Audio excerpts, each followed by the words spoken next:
Xiefeng. We cannot ignore this reality. Our lives are riddled with holes and on the brink of collapse. Our problems are no longer local, accidental, or temporary. Our very foundation is flawed. The root upon which we all depend has gone awry. We have lost the underpinning of our existence. We have failed to establish the supreme goal of all goals, the ultimate principle of all principles, the loftiest belief from which all beliefs spring, and the definitive standard against which all standards are measured.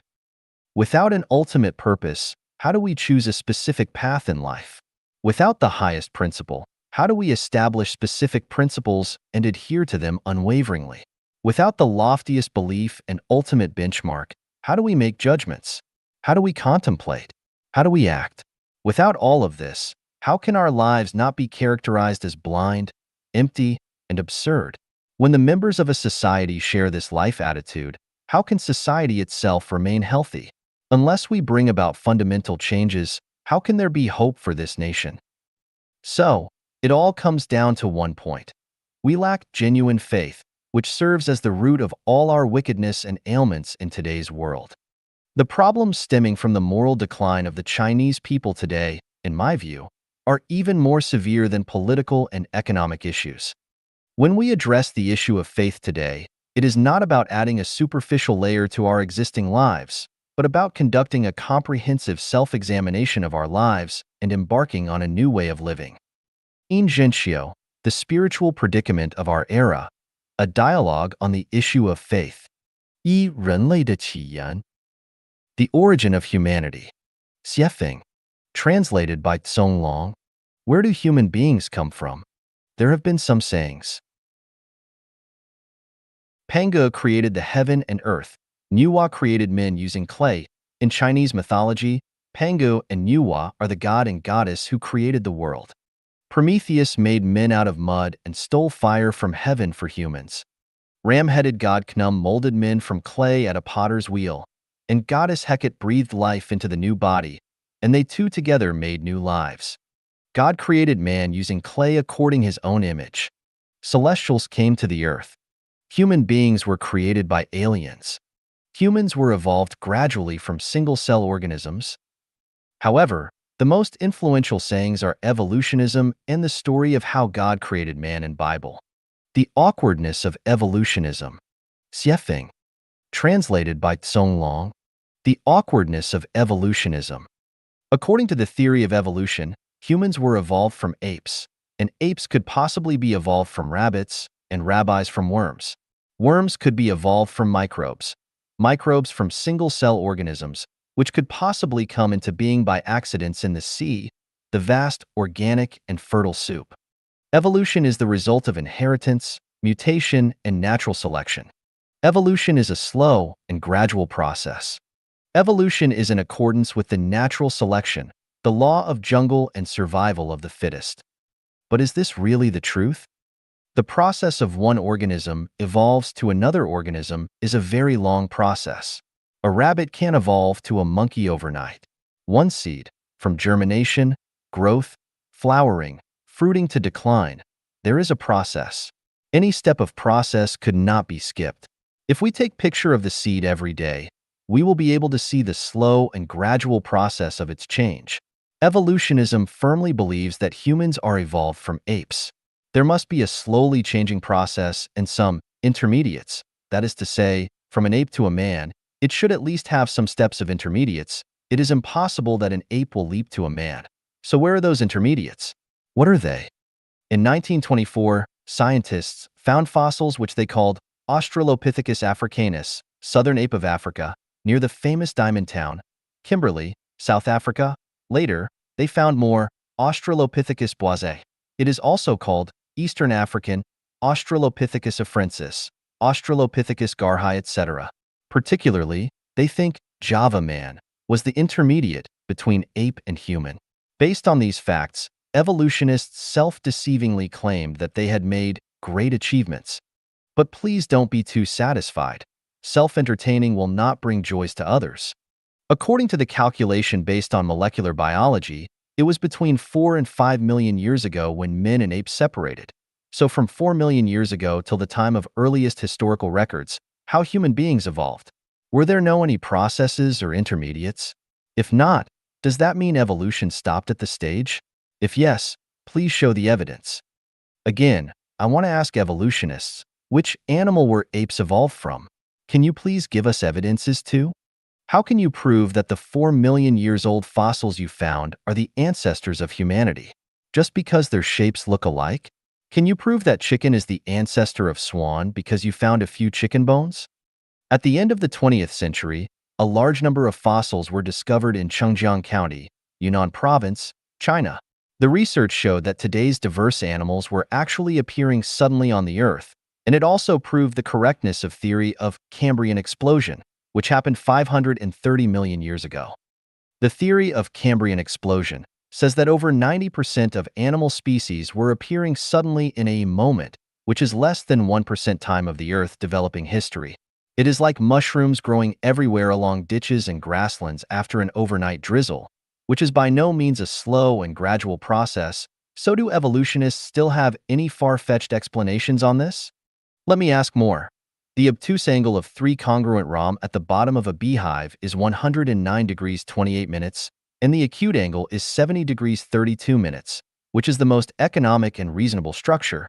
So is this wisdom also from evolution? Rooster crowing, chick breaking its egg shell, bird migrating, spider webbing, eel discharging, chameleons changing skin color, weaver bird nestling, silkworm making cocoon, snail making shell, hound tracking, pigeon going home, etc. Do all these wisdom of animals and insects come from evolution? Let's make the conclusion by quoting the wisdom of Darwin, the originator of the theory of evolution. If it could be demonstrated that any complex organ existed which could not possibly have been formed by numerous, successive, slight modifications, my theory would absolutely break down. The birth of life Genuine has proved evolution theory has absolutely broken down. Evolutionism cannot prove the origin of humanity. Human beings were not evolved from animals at all. So, what about the sayings in Bible? Please read The Origin of Humanity too. The Awkwardness of Bible. Xiefeng. Translated by Tsong Long. There were records about the origin of humanity in the Genesis of Bible. 1:26 And God said, "Let us make man in our image, after our likeness. And let them have dominion over the fish of the sea, and over the fowl of the air, and over the cattle, and over all the earth, and over every creeping thing that creepeth upon the earth." 1:27 So God created man in his own image. In the image of God created he him. Male and female created he them. 1:28 And God blessed them. And God said unto them, Be fruitful and multiply, and replenish the earth, and subdue it, and have dominion over the fish of the sea, and over the fowl of the air, and over every living thing that moveth upon the earth. 1:29 And God said, Behold, I have given you every herb bearing seed, which is upon the face of all the earth, and every tree, in the which is the fruit of a tree yielding seed. To you it shall be for meat. 1:30 And to every beast of the earth, and to every fowl of the air, and to everything that creepeth upon the earth, wherein there is life, I have given every green herb for meat. And it was so. 1:31 And God saw everything that he had made, and behold, it was very good. And the evening and the morning were the 6th day. 2:7 And the Lord God formed man of the dust of the ground, and breathed into his nostrils the breath of life, and man became a living soul. 2:18 And the Lord God said, It is not good that the man should be alone. I will make him an help meet for him. 2:21 And the Lord God caused a deep sleep to fall upon Adam, and he slept. And he took one of his ribs, and closed up the flesh instead thereof. 2:22 And the rib, which the Lord God had taken from man, made he a woman, and brought her unto the man. 3:20 And Adam called his wife's name Eve, because she was the mother of all living. So is this how humans come into being? Let's still have a look of what Bible says. For 1 And Adam knew Eve his wife, and she conceived and bare Cain, and said, I have gotten a man from the Lord. For 2 And she again bare his brother Abel. And Abel was a keeper of sheep, but Cain was a tiller of the ground. For 3 And in process of time it came to pass, that Cain brought of the fruit of the ground an offering unto the Lord. For 4 and Abel, he also brought of the firstlings of his flock and of the fat thereof. And the Lord had respect unto Abel and to his offering. For 5, but unto Cain and to his offering he had not respect. And Cain was very wroth, and his countenance fell. For 6, and the Lord said unto Cain, Why art thou wroth? And why is thy countenance fallen? For 7, if thou doest well, shalt thou not be accepted? And if thou doest not well, sin lieth at the door. And unto thee shall be his desire, and thou shalt rule over him. For 8, and Cain talked with Abel his brother. And it came to pass, when they were in the field, that Cain rose up against Abel his brother, and slew him. For 9, and the Lord said unto Cain, Where is Abel thy brother? And he said, I know not. Am I my brother's keeper? For 10, and he said, What hast thou done? The voice of thy brother's blood crieth unto me from the ground. For 11, and now art thou cursed from the earth, which hath opened her mouth to receive thy brother's blood from thy hand. For 12, when thou tillest the ground, it shall not henceforth yield unto thee her strength. A fugitive and a vagabond shalt thou be in the earth. For 13, and Cain said unto the Lord, My punishment is greater than I can bear. For 14, behold, thou hast driven me out this day from the face of the earth, and from thy face shall I be hid, and I shall be a fugitive and a vagabond in the earth. And it shall come to pass, that every one that findeth me shall slay me. For 15, and the Lord said unto him, Therefore whosoever slayeth Cain, vengeance shall be taken on him sevenfold. And the Lord set a mark upon Cain, lest any finding him should kill him. For 16, and Cain went out from the presence of the Lord, and dwelt in the land of Nod, on the east of Eden. So, we have a question on the above records. Adam and Eve are the ancestors of humans. Cain and Abel are the first 2 sons of Adam and Eve. At that time, there should not be anybody else exist on the earth except Adam's family. So why Cain was worrying, everyone that findeth me shall slay me? Who were going to find him? If what Bible recorded is true, there must be some other men exist except Adam's family, and they must had long existed before Adam's family. Otherwise, Cain would not say, Every one that findeth me shall slay me. So if there lived other humans, and they were not descendants of Adam and Eve, back then, Adam and Eve only had 2 sons, and Abel was killed by Cain. We can say Adam and Eve are not the ancestors of all human beings, and what Bible recorded is only the story of origin of Israelite people. Bible only recorded the origin of the Middle East people, and not that of all human beings. So where do human beings come from? Please read The Origin of Humanity 3. The Prelude. Xiefeng. Translated by Tsong Long. We have known how the universe and the greatest creator came into being. I have proven the existence of the greatest creator in the chapters of The Greatest Creator, using 40 natural phenomena and 8 logical reasonings. But what did the greatest creator do after his birth? Wuji generates Taiji. Taiji generates 2 complementary forces. These 2 forces are unity of opposites. That is to say, after Taiji, the creator, was born, division of energy started to happen within Wuji. Where the energy is low, it comes into forms. Therefore, the celestial bodies of universe began to emerge one by one. Space started to expand infinitely.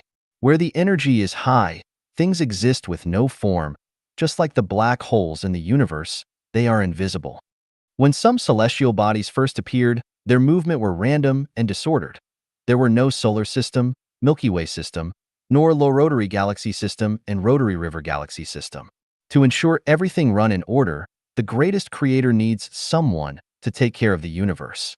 It is like a person borrowed a large sum of money from bank in order to establish a big business. He need to recruit some people to take the responsibilities of purchasing, manufacturing, production, internal management, and sales, etc. Same, the greatest creator also needs someone to help him finish the project of creating the universe. Then how did he manage the universe? He started to make gods. What is God? God is the helper of the greatest creator. Then how did the greatest creator make God? We know that the greatest creator is the energy core and nerve center of the universe. He used his almighty consciousness generating powerful energy to squeeze some regional energy, which then became many independent energy groups. The center of these groups formed a special structure. After the structure was strengthened with the power of the energy, a consciousness was born. These consciousness entities are gods. The process is similar as making bricks and kilns. We use loosened soil, added with appropriate chemicals, put them into kilns to calcine. After this process, the loosened soil become hard bricks. If we put the soil and chemicals in a vessel that can't be destroyed by any powerful energy, and then calcine them using very high energy, the soil mixed with chemicals will form a special structure and will further produce consciousness. A new life will be born. How many gods has the greatest creator made? Many. Each god has his own independent consciousness, but their energy level is far lower than that of the greatest creator. Therefore, gods have to obey the greatest creator. What is the energy level of a god? It depends on the size of the energy ball used to create that particular god.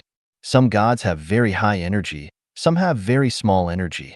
However, even the god with the smallest energy is more powerful than any one of the visible celestial bodies. The energy of sun is very high, but the total energy of the sun is less than that of the least powerful god. The black holes, all over the universe we know, are actually gods. When the greatest creator finished making gods, he ordered them to form universes. For example, the universe where the earth lives is charged by many gods, black holes. Among them, the two biggest gods are Jesus and Satan. That is to say, Earth universe are managed by Jesus and Satan. Earth universe includes 3,000 rotary river systems, 9 million Milky Way systems, 27 billions of solar system.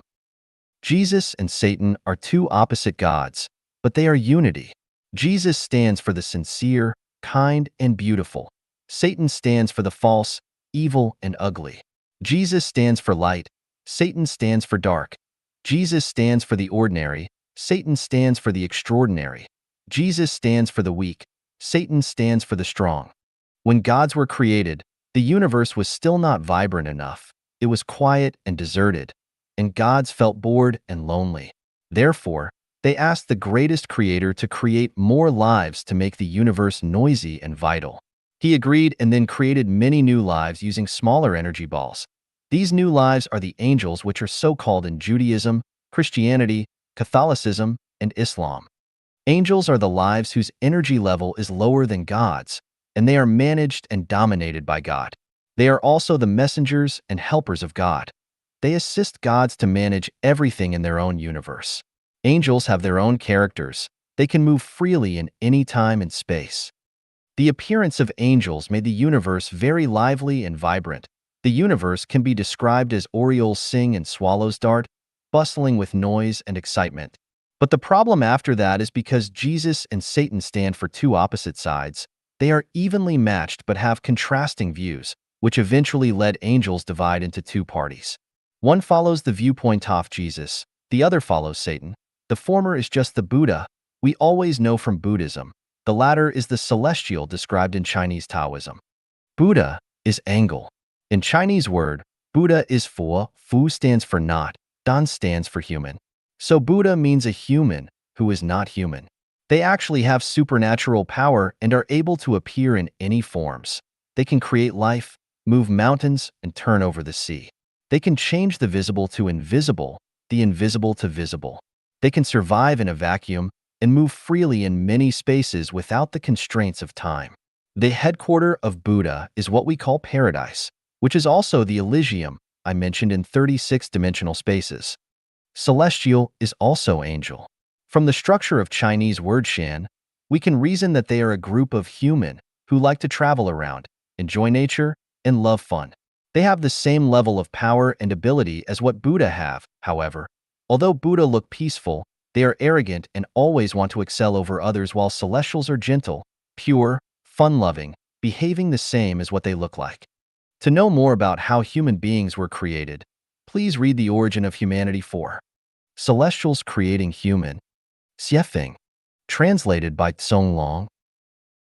In order to demonstrate its power, under the permission of the greatest creator, 4.5 billion years ago, Jesus led hundreds of millions celestials start the project of creating solar system. They first created the Earth, then the Sun and other planets in the solar system. They made very careful calculation and design on the size, position, rotary speed of the Sun and the Earth. After that, Jesus sent near 100 million celestials come to the Earth with the identity of intelligent beings. They started large scale of creation on the Earth. The water, air, and most green vegetation and grazing animals are the creations of those celestials. Microbes were self-created as the result of water and photosynthesis. This process, from beginning to the end, lasted for nearly 2.3 billion years. Before animals were created, there was no moon. When the first group of animals were created, celestials found that if they left Earth, animals could not survive without ebb and flow, wind, cloud, rain, and snow. Therefore, they built two big smelters at places not far from where is now Cairo, Egypt, and the Atlantis. It is now located at the bottom of the Atlantic Ocean, and made many airships, UFO, using the special smelted metals, and sent the animals they created to everywhere on the Earth. At the meantime, they used these airships to transport smelted metals to a space station. They then created a huge hollow ball with a rough surface, silver, and reflecting. This huge ball is the moon we refer to today. 1 billion years ago, the night on the Earth was very bright. Later, because the dust from universe continuously dropped on the moon, it was no longer as bright as before. The UFOs we occasionally saw are not from outer space, they are from the center of the moon, which is a huge warehouse. It stores many tools which had been used by celestials. UFO is also one of the tools. There is a door on the moon. It can be opened at any time. There is a giant palace under the mysterious Bermuda Triangle that is the temporary lodge for the visiting celestials. Celestials can remotely control UFOs in the warehouse of the moon to monitor the Earth according to their needs. The Earth of 200 million years ago was very beautiful and prosperous. The place where Sahara Desert currently is located had many green mountains and a dense growth of green trees. Birds were twittering, flowers were blossoming. It was once the most beautiful places for green plants and animals. Celestials used to love singing, dancing, and playing on the Earth, and they were so enjoying it and almost forgot their home. Unfortunately, the happy scene didn't last long. The happiness of celestials provoked the anger of Satan. In order to show that he had superior power, he sent another group of Buddhas to the Earth 250 million years ago and started to create flies, mosquitoes, bugs, rats, scorpions, centipedes, snakes, and predators in large scale to let these animals fight with the creations of celestials. Moreover, they even appeared in the form of dinosaur, destroyed the plants and animals all over the world out of jealousy. This inharmonious situation made the greatest creator very sad. At about 130 million years ago, he destroyed all dinosaurs by applying one kind of plague and put all their souls in the prison of the cathode black hole. Unfortunately, there were a pair of smart dinosaurs hid under the bottom of East China Sea and were able to survive. They kept dormant underwater for nearly 100 million years. In about 1,600,000 years ago, in order not to let the Earth become idle, the greatest creator designed a life structure himself, which is the draft version of current humans. He then gave the design paper to Jesus and led him to implement.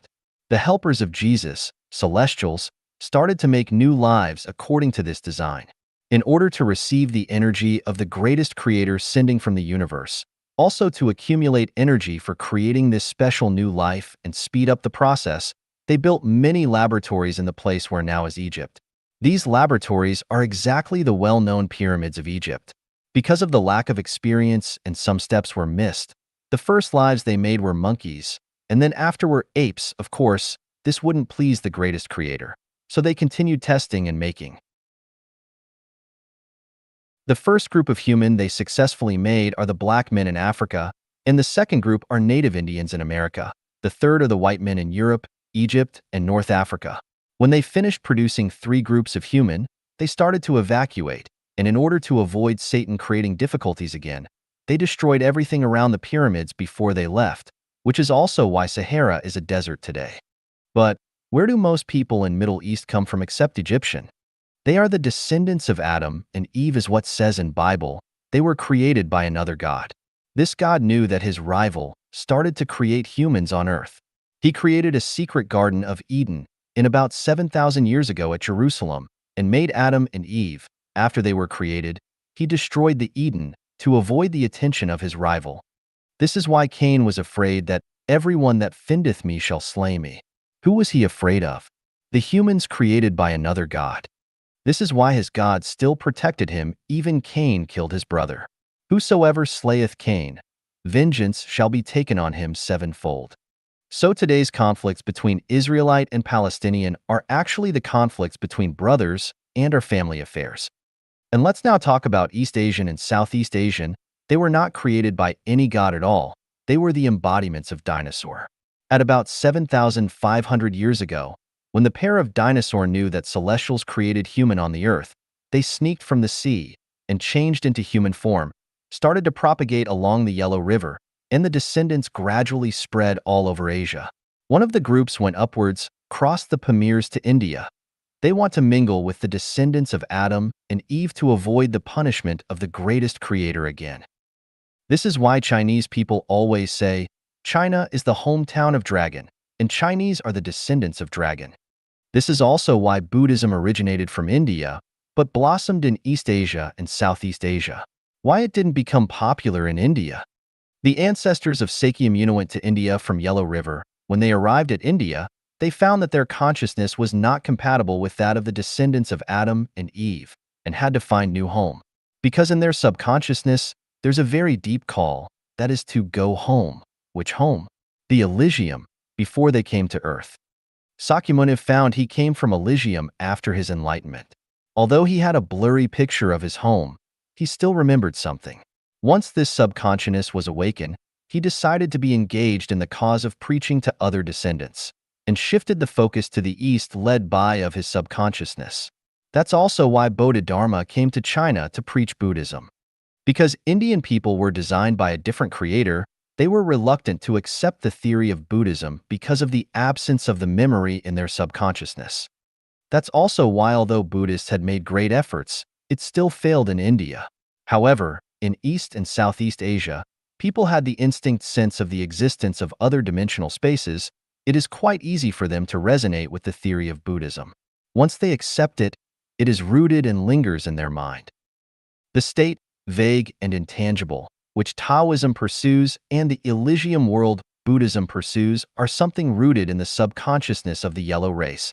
They feel and believe the existence of the space that is hard to explain. In fact, the space where the yellow race yearning for is the place where the dinosaur had lived in 10,000-year world and Elysium world. Therefore, even after 10 million years, the message is still embedded in the genetic structure of the yellow men. East and Southeast Asian tend to cultivate Buddha and celestial. It is driven by their inner voice.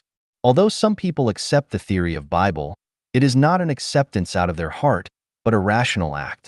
People of other races are very easy to believe in God, but quite reluctant to accept Buddhism and Taoism. Some people might believe in Buddhism and Taoism, but it is just a blind pursuit of mysterious phenomena. They are impossible to reach the state of resonance of soul. Then, what is the truth of the Great Flood in Noah's time? First, I want to explain something. Before the Great Flood, human beings had been through extinction already. The humans created 16 million years ago were very strong and tall. They were cruel and very aggressive. They maltreated animals and were very greedy. They didn't even respect the greatest creator, not to mention gods and Buddhas. The city of Maya, ancient Egypt, and Atlantis were their activity centers. They had the power of God, Buddha, and celestial, but were lack of their virtue. They always went to 10,000-year world and Elysium world to make troubles, and did whatever they wanted to do, which had become a big threat to the order of the universe. Finally, the greatest creator had to order some gods destroy the city of Maya, ancient Egypt, and Atlantis in one night. Only left some weak and less intelligent humans on the earth to continue the propagation of the human species. In order to comfort these men, the greatest creator created another planet which is even more beautiful, 960 light years from the earth. It is the 1,000-year world. The greatest creator told these people, if they behave well and don't make trouble, they would be able to go to 1,000-year world to enjoy happier life after death. However, These humans started to forget the warning when the population grew to large numbers and its civilization advanced. They began to ignore the greatest creator and thought he was nothing special. At about 4,700 years ago, humans on the earth thought that they were able to manage the earth themselves without the help of the greatest creator and gods. They ignored their teachings and insisted their own will. Their pursuit of physical and material comfort far exceeded the pursuit of spiritual growth, which had caused moral degeneracy and the advancement of brute. It strongly destroyed the harmonious atmosphere of the earth. Moreover, the two gods managing the earth had different ethics, thus fought with each other, which made the greatest creator so angry that he turned around the earth's dip angle. Huge storms poured down. It lasted for 40 days and nights and drowned most humans and animals. The evil act of humans were then curbed. But after the Great Flood, Noah's family were not the only men survived. There were survivors all over the world. This can be verified in many Chinese historical records. The story of Diyu flood control is a hard fact. There is also detailed narration in the legends of the Indian tribe Mandan, North Dakota, America. This is the outline of the origin of human beings. 二人类的意义 The purpose of humanity. Xiefeng, translated by Tsong Long. Is the purpose of humanity only for survival? Are humans the most intellectual animals in the universe? Does the existence or the disappearance of humankind have any influence on the universe? We know from the chapter, The Greatest Creator, that there is purpose for any life beings in the universe. Nothing exists for no purpose.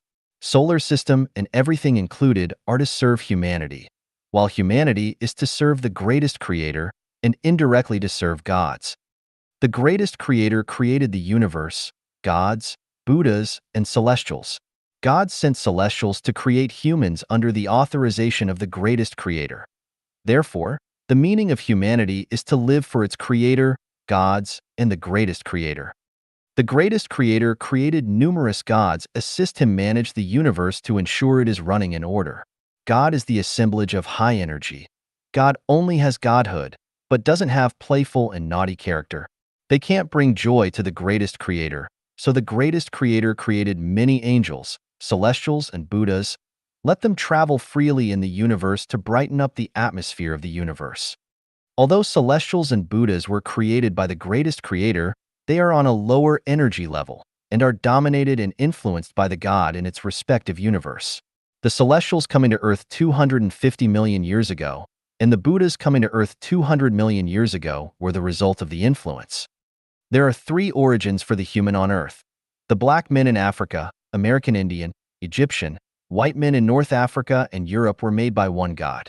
Israelite, Palestinian, Iranian, Afghans, Iraqi, Turk, Syrian, Jordanian, Lebanese, Saudi Arabian, and most Indian were created by another God. Chinese, Mongolian, Japanese, Korean, and the people in Southeast Asia are the descendants of dinosaur. No matter where we come from, we are equal in the sight of the greatest creator. But in the sight of gods, there is big difference. The antagonism among gods is reflected evidently on humans. We can see that from rivalries among Judaism, Christianity, Catholicism, Islam, and Buddhism. The people of Judaism, Christianity, and Islam are originally from the same source, however, because the Israelite can't get along with their fellow, and instead made good friends with the people from other origins, which had caused their God to create Islam. Muhammad created Islam based on the revelation of his God in opposition to the Israelite and other people. The Israelites should stand together with Muslims, but they betrayed their God and went to join the men created by another God. In the end, they were not only not accepted but also persecuted by those men, while their brothers, Muslims, refused to accept them either. This is the root cause why the Israelite were persecuted in World War II and still fight with Palestinians till today. The ideology of Buddhism is completely different from that of Christianity and Islam. To survive, Christianity and Islam have to compete. However, Buddhism advocates not fighting. Even die without descendants to leave this world of disputes and go back home to enjoy free life. The reason why Japanese disturbed Asia in World War II, even fought with USA, is not the problem of Buddhas, but the punishment by God to Buddhas. We know that East and Southeast Asian are the offspring of dinosaur dragon. They are the embodiments of Buddha. They used to be the followers of God Satan, but because of that great plague, they realized that no matter which god they follow, they could be faced another calamity one day.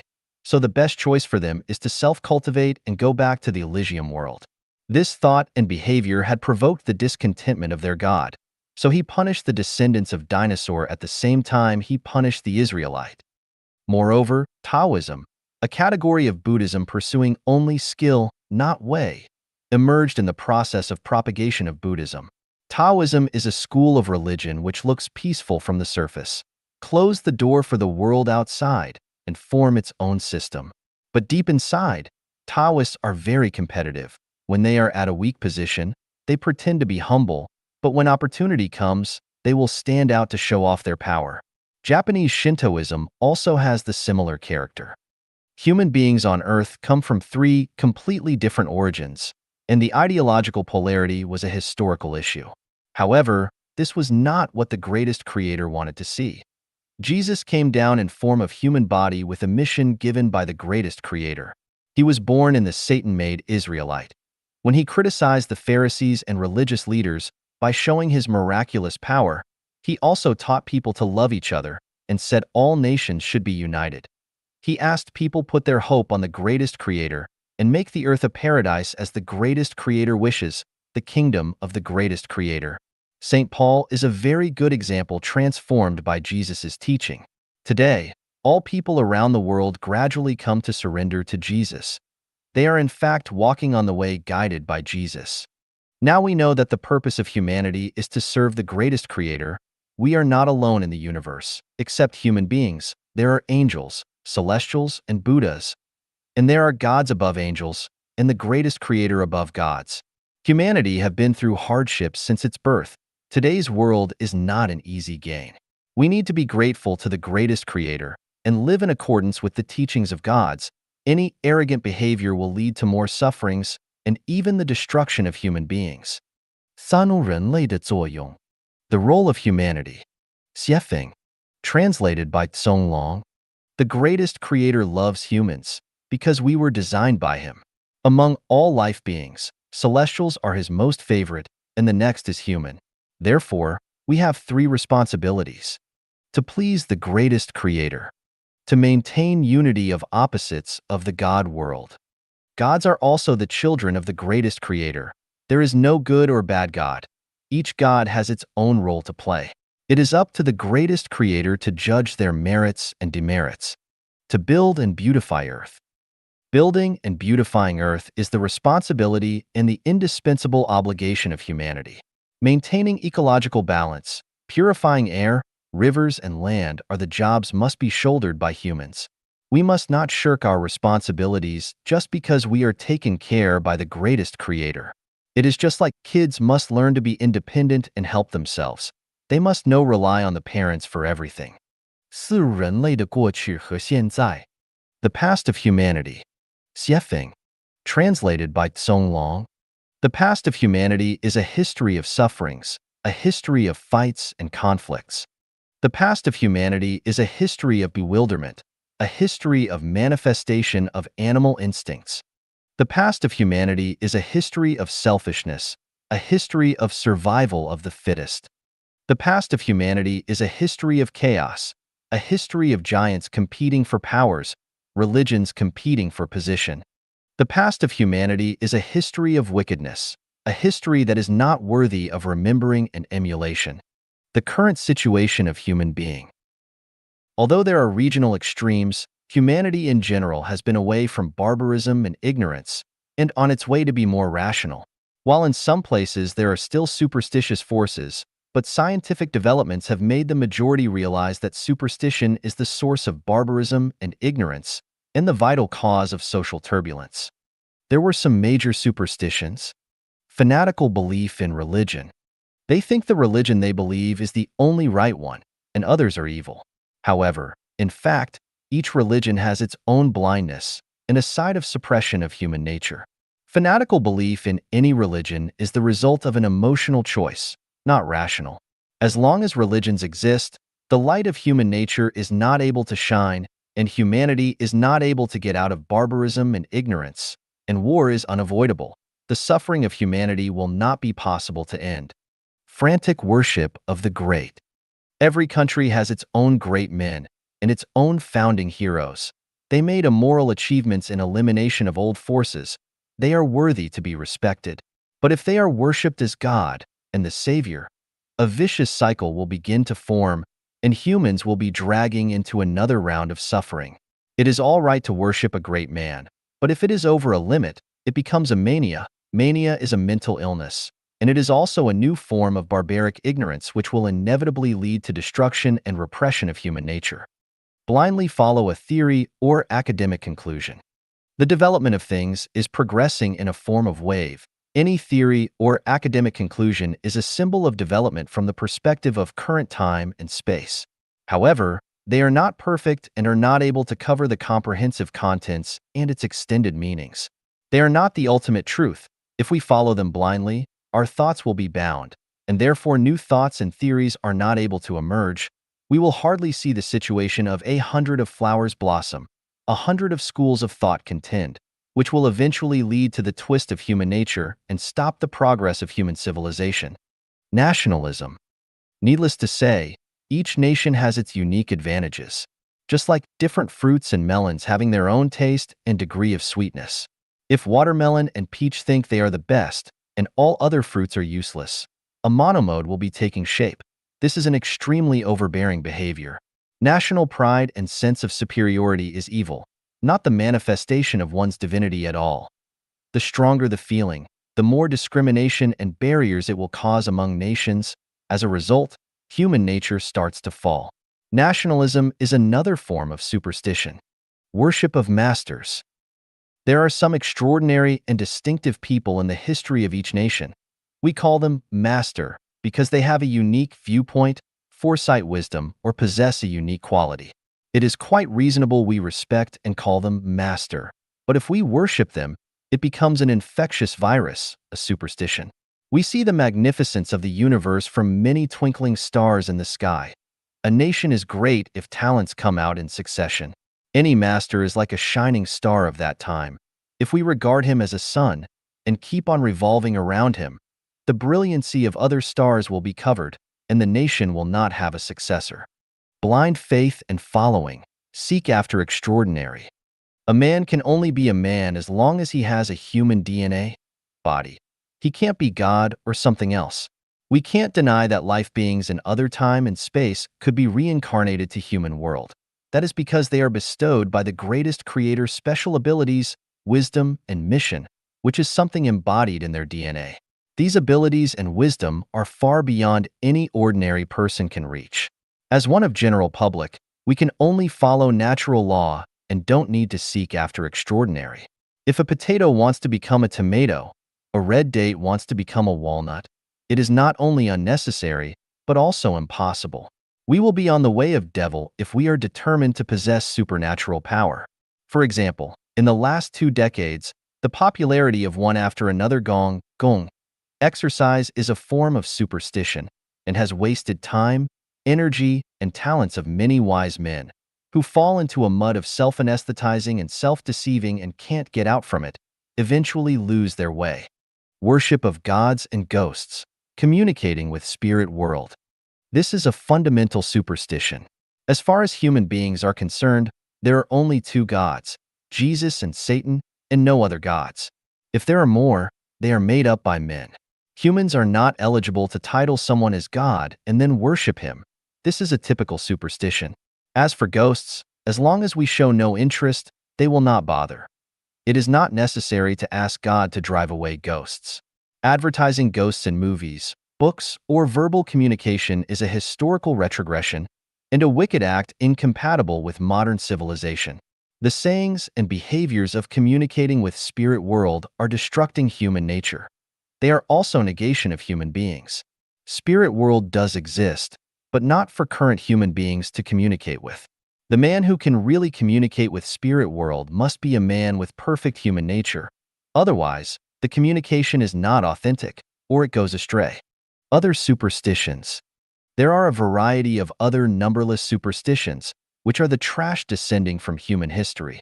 If I criticize them here one by one, many people would not accept it emotionally. However, these superstitions will surely be out of sight and disappear as science and human civilization develops. The past of humanity is a time ruled by religion and superstition. The present of humanity is a time of science combined with religion and superstition. The future of humanity will be a time of science and religion mixing together under the light of ration. 五、人类目前面临的危机 V. Current crises faced by humanity. Xiefeng. Translated by Tsong Long. The crises faced by humanity has been long-standing. There had been warnings in Bible, Quran, and the Book of Earth Mother of Buddhism. In recent 20 years, many scientists, ideologists, and spiritual leaders have all sensed the crises faced by humanity are getting more and more serious. They can be summarized as follows. Water resource shortages and pollution, food shortages, rapid population growth, air pollution, widespread of strong virus, leakage of nuclear facilities, desertification, endangered species, ecological imbalance, greenhouse effect, ozone depletion, competition of nuclear weapons, etc. There are also some people have foreseen the culture crisis, ethic crisis, and belief crisis. All the above crises are only the crises on surface, and they are not the core crisis. The core crisis faced by humanity is the crisis of the soul. All the above crises result from the crisis of the soul. If we only focus on the superficial but ignore the core, it is impossible to resolve them. The crises will become even more severe, which would end up with humanity extinction and earth destruction. Only very few enlightened people can sense some other crises like race extinction and religious virus. Others like the crisis of disappearance of a city in one night, and a beam of wave causing the death of billions of people in a few minutes will definitely not be understood and conceived by ordinary people. The core crisis of humanity is the crisis of the soul. Humans can hear, listen, smell, taste, and sense spiritually because they have eyes, ears, nose, tongue, body, and consciousness. However, humans are losing spiritual sense. The results of failing to have spiritual sense are not able to feel the existence of the greatest creator, not able to feel the existence of the God, Buddha, or celestials, not able to feel the existence of 36-dimensional spaces, not able to feel the existence of the non-material and negative universe, do not understand the concept of horizontal time. Too much trust on scientific findings, and atheism becomes popular. Do not believe the law of cause and effect. Do not realize the magic of consciousness. Do not believe reincarnation. Self-centered and arrogant. If a man loses the spiritual sense, he loses spirituality, and as a result, he will not be able to have a perfect human nature. His thoughts are prisoned in three-dimensional space. Does not acknowledge the regularity and certainties. Does not believe the law of cause and effect. Does not believe reincarnation. Believe the theory of evolution, law of jungle, and survival of the fittest. Only value short-term interests and ignore long-term consequences. Rotten morals and falling humanity. Lack of gratitude. A man who loses spiritual sense will be just like a black hole, only absorb stuff in but never contribute. Moreover, he is like a virus, which only does destruction to the surrounding environment. The above statements have shown that the core crisis of human being is the crisis of soul, and it is the root cause of why one cannot have a happy and free life. His thoughts are prisoned in three-dimensional space. He believes that Earth is the only habitat for human beings, and completely denies the existence of other spaces, and regards any other doctrines or theories he is not able to understand as superstitions or fallacies, and blocks the way for human beings to pursue other higher dimensional spaces. Does not acknowledge the regularity and certainties. He sees many phenomena as accidents, and doesn't realize that all natural disasters are caused by unconsciousness. Does not believe the law of cause and effect. He attaches too much weight on win and loss, uses any means to achieve the goal, and ignores the effects that will cause in later lifetimes. Does not believe reincarnation. He thinks that death is the end of life. So does anything as she pleases without conscience, and regards fame, wealth, and power as the symbols of a successful life. Apply the theory of evolution in human society. Believe law of jungle, survival of the fittest. He stops nothing to achieve his goal, which may include making miseries to other people, polluting rivers, bullying the kind, lying and deceiving. Only value short-term interests and ignore long-term consequences. Use competition as primary means to promote social development, therefore, making nuclear and biological weapons, frantically developing heavy industries that damage environment, predatory exploitation of resources, and treating all people as potential rivals or enemies. Rotten morals and falling humanity. He does not respect God, Buddha, saints and sages, and does not respect his teacher, father and brother. He is violent, used to cheat, and not shameful of his behaviors. Lying, bullying the weak, abusing women, killing people. He does all evils. Just like what described in the ancient Chinese book Tractate of the Most High One on Actions and Consequences, Tai Sangan Ying Pan, the crimes of the wicked. Sometimes there is someone who behaves without righteousness and moves against rationality, who defrauds ignorant and naive people, vilifies one's schoolmates, employs lies, fraud, espionage, plots, sting operations, and entrapment against others, who slanders and criticizes one's extended and immediate family members maliciously, who is cruel, irrational, and self-willed, who oppresses those below him and claims their merit for himself, but cringes before those above him to win their favor, who has no feeling for favors received, but harbors endless resentment, who rewards those irrelevant with righteousness, but punishes the innocent, who slays people to take their wealth and overthrows people to occupy their positions, who slays captives and slaughters those who surrender, who denigrates the righteous and expels the wise, who wrongs orphans and coerces widows, who ignores the law and receives bribes, who takes the straight as crooked and the crooked as straight,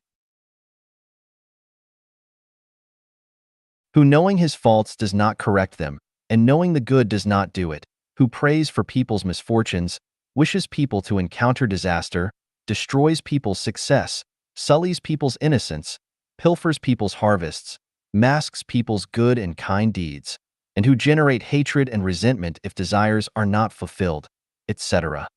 A moral person with spirituality knows he should revere the greatest creator and walk on the way of the greatest creators, and is aware of his weakness as a human, so he will not be arrogant.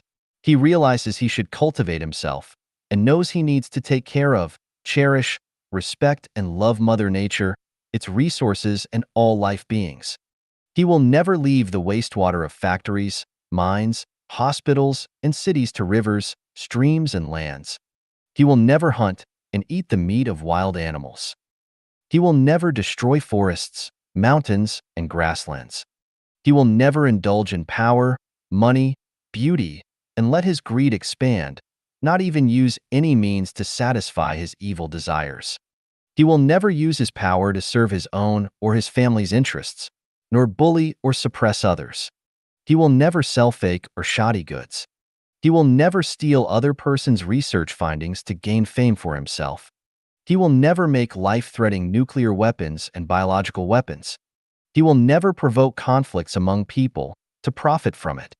He will never suppress any new ideas, new cultures, or new values. Lack of gratitude. In his heart, there is no place for the greatest creator, gods, parents, elders, the society, other people. He only demands and is not willing to give. Even a plant bears fruits as long as we water and fertilize it. A chicken produces eggs as long as we feed it. A dog will be a good safeguard of our home as long as it has been taken good care. A man who loses spiritual sense will be just like a black hole, only absorb stuff in but never contribute. Moreover, he is like a virus, which only does destruction to the surrounding environment. The above statements have shown that the core crisis of human being is the crisis of soul, and it is the root cause of why one cannot have a happy and free life. If we look Earth from a height of 1,000 meters and focus on the cities of the world, we will find the survival situation of human beings is just like a group of ants on a hot pot, running around hastily. You don't know where these ants are going to. They just follow their senses with no purposes. They move quickly all together once they spot an animal corpse or a drop of oil. They follow where the trend is. If you ask one of the ants, "Why are you so busy every day? Where do you rush for?" His answer will be, "I'm looking for something to eat, drink, and a place to live. As for where to go, I will go wherever I can find food, drinks, and a place to live." The secular world is just like an animal world. Some people stand themselves out, but where do they go after they get out? They go to religions. All religions, whether it is good or evil, they are made of people who have spiritual pursuit. A real disciple of any religion is superior, in spiritual aspect, to any kings or great men. So we can say, all people in secular world are sleeping and people in religion are awake. The formers do not have spiritual direction as the latters do. However, with the development of science and the growth of human wisdom, many people in religion start to confuse and are not able to tell the direction. Many disciples are like gamblers. They stake all their energy and wisdom on the religion they belong to. Although they know that they can't win back what they have lost, they want to keep gambling. They even want to persuade others to gamble with them to feel psychologically balanced. Just like the fox that has lost his frozen tail on the ice, he has lost the tail. He has been laughed at and left alone by other foxes. He also knows that he doesn't look good without a tail, but in order to comfort himself, he tries to persuade others that a fox without a tail is the most beautiful fox, and others are all fools if they don't cut their tails. People always have an illusion. They think truth lies where the crowds are. Otherwise, why so many people go there? People always have an illusion. They think those religions or organizations that are strong and powerful can point to a place with real happiness. Otherwise, how it can grow so big? People always have an illusion. They think wherever celebrities or intellectuals go must have a promising future, because these smart men will not go for and praise something blindly. However, when they are out, they want to get in. Once they get in, accept bewilderment, blindly following. In some shackles they put on themselves, the only thing left they can do is waiting and hoping with a fluke mind. What are they hoping for? 六人类的未来. 6. The future of humanity. Xiefeng. Translated by Tsong Long. We all look forward to an era where everyone will have a happy and worry-free life. Let's suppose the greatest creator and gods do not exist. Are we able to realize this dream only by relying on the wisdom of humanity? The answer is no. Without the guide of the greatest creator and the power of gods and Buddhas, human beings is not possible to realize this beautiful dream. How many authorities will step aside for others? How many rich men will contribute all their wealth to society? How many poor people will work hard except having more children as long as they don't need to worry about food? Let's imagine if the future of humanity is ruled by one religion. What will happen? It would be terrible. Please think of the reason yourself. If the world is ruled by one secular government, what will happen? Same. Autocracy and incompetency will soak up the blood of the underprivileged. If we keep current situation, different religions exist, countries act on their own will, everything is decided by the country itself, what will happen? The world is going to collapse. So, what will be the best living situation of humanity? The core in short is, walk on the way of the greatest creator. Build a non-interference government, promoting freedom in politics, economy, culture, thinking, and spiritual pursuit. Then, the future of humanity will be like the following. All religions will gradually disappear. Humans revere the same and the only greatest creator. Wars between nations will no longer take place. No country will have a military force. The leaders of each country are elected by its people. Election is no longer manipulated by the minority. Each leader serves no longer than 2 terms. The population will no longer be increasing unlimitedly. The growth of population will be controlled. Power and wealth are no longer the most important life goals of humans. People will not talk about how to fight with nature and men. The earth will become a place where all life beings coexist harmoniously. Terrorist activities are going to disappear. Crimes will be decreasing year by year. The care of elders and the education of the youth will become the responsibilities of the whole society, which are no longer private affairs of individuals or families. Family life is going to dissolve. Relationship of men and women is going to show diverse forms. Scientists and artists will be respected by the general. Manual labor is not regarded as a less decent job. A common bill of rights will be made. Journalists will have greater freedom. The force of darkness in some regions will be curbed. A lazy person will be regarded as miserable and incompetent. A parasite-like lifestyle will be seen as a pity. Humans will be able to make new form of life. Intelligent robots will come into being. Sahara will be returning to green again. A large number of supermen will appear. They discover the secret of brain and find the channel to communicate with the greatest creator, and therefore they know the secret of time and space, the cause and effect relationship of lives transiting in different time and space, the secret of thinking, the power of mind, and the road towards higher level life space. These supermen will bring the material and spiritual life of humanity to a brand new level. There will not be nature disasters anymore. Earthquakes, floods, diseases will all vanish. Earth becomes a blessed paradise, which will be serene and harmonious, prosperous and vibrant. Cranes are flying in the sky. People are healthy and have a long life. Everyone live in peace and enjoy their job.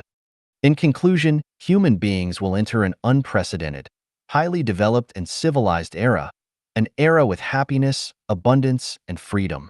Everyone will transform to a celestial at the end. We will understand all secrets by that time. Each moment of our life will be extremely joyful. We will meet our family and friends who have passed away. A brilliant new life will start to unfold. However, there is a prerequisite, which is we must walk on the way of the greatest creator. If we ignore it, everything will be developing in the opposite direction. The position of life. Xiefeng. When we understand the origin of the universe, the greatest creator, and humanity, and comprehend the value and role of time and space, we come to realize that humans are not the highest beings in the cosmos, nor are they the lowest animals. Humans are a combination of spirit and flesh, positioned between angels, celestial beings, and Buddhas, and animals. Human life serves as a transit station between lower-level and higher-level life spaces. From birth to the death of the physical body, humans continuously accumulate merits. With abundant accumulation, life evolves towards higher levels. With minimal accumulation, life remains stagnant, reincarnating on Earth in the next life. And without any accumulation, life devolves to lower levels. The value of life. Xiefeng. The brief span of our lives determines the meaning of our future existence. Everything we say, do, think, and intend shapes our destiny. Every moment, every day, meticulously records our good deeds and missteps. The path we choose, whether it leads us to higher realms like the 1,000-year world, the 10,000-year world, or the Elysium world, depends entirely on how we live our lives. Similarly, whether we can avoid descending into lower realms like the realm of livestock, the netherworld, or the flaming purgatory also depends on our actions during our short time on Earth. Our short life holds immeasurable value. Even if we were given all the treasures of the earth, if, after our physical body passes, our life doesn't ascend to higher spiritual realms but instead descends to the realm of livestock, what's the point of all that earthly wealth? Conversely, if we possess nothing on earth, yet, after our physical body passes away, our life enjoys 1,000 years of happiness in higher realms, or even attains eternal life in the Elysium world, what greater purpose could there be? Life is of immense significance, and we mustn't waste it aimlessly. By fully embracing the value of our lives, we can transform decay into wonder and overcome death to attain eternal life. The meaning of life. Xiefeng. The meaning of life lies in how to extend our life to higher-level life spaces, which is to seek the Tao and become a celestial being. Without understanding this, life will be a state of confusion, impermanence, tragedy, brevity, and suffering. With this understanding, life will be clear, enduring, a comedy, eternal, and happy. Due to the opposition between gods, human nature also contains two opposing sides, righteousness and evil. Every person, upon introspection, will find that they are a unity of gods and demons, and it depends on which aspect we develop toward. Developing toward righteousness can lead to becoming a celestial being or a Buddha, lacking clear moral direction, we continue to be human, while developing toward evil makes us become animals. To maintain the relative stability of the universe, the greatest creator regulated everything in the universe and placed spirituality within all beings. Spirituality is the source of life, and the greatest creator is the sole source of the essence of life. The law of energy conservation and the law of the indestructibility of life are universal principles in the cosmos. According to these laws, we understand that the total number of species on Earth remains constant. Every species has a natural upper limit to its population. When it develops to a certain number that threatens the survival of other species, it will inevitably decline. If one species increases, another will decrease. When the human population reaches a certain limit, it will no longer increase. However, the problem is where the increasing human population comes from and where the decreasing populations of other animals go. The law states that everything has a spirit. In terms of spirituality, all beings are equal. The value of a wolf on Earth is no different from that of a sheep. The role of a human on Earth is no different from that of a monkey or a bee. The value of a peach tree is the same as that of a willow tree, and roses and grass are equally valuable.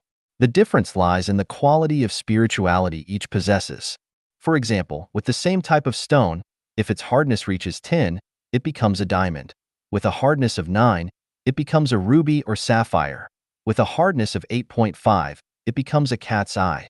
With a hardness of 8, it becomes yellow sapphire or spinel. With a hardness of 7.5 to 8, it becomes aquamarine or zircon.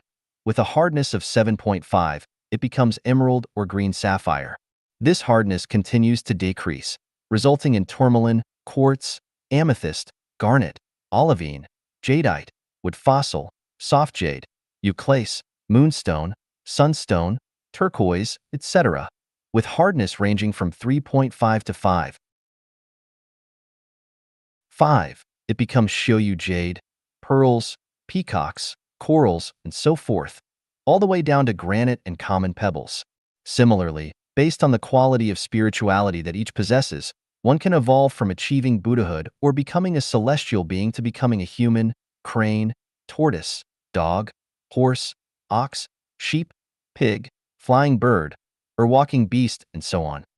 The same stone, such as aquamarine, can be divided into various grades based on its refractive index, specific gravity, color, transparency, brightness, and the pattern of its crystalline structure. The same applies to people, who can be divided into ignorant people, worldly people, mortals, sages, and saints based on their disposition, education, knowledge, wisdom, and level of civilization. Human beings are composed of a material body and a spiritual soul. After death, the physical body, which originates from energy, returns to energy.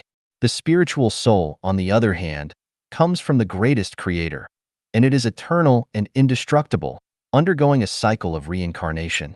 This cycle is determined by a person's actions during their human life, specifically, the purity of their spiritual soul after the physical body's death.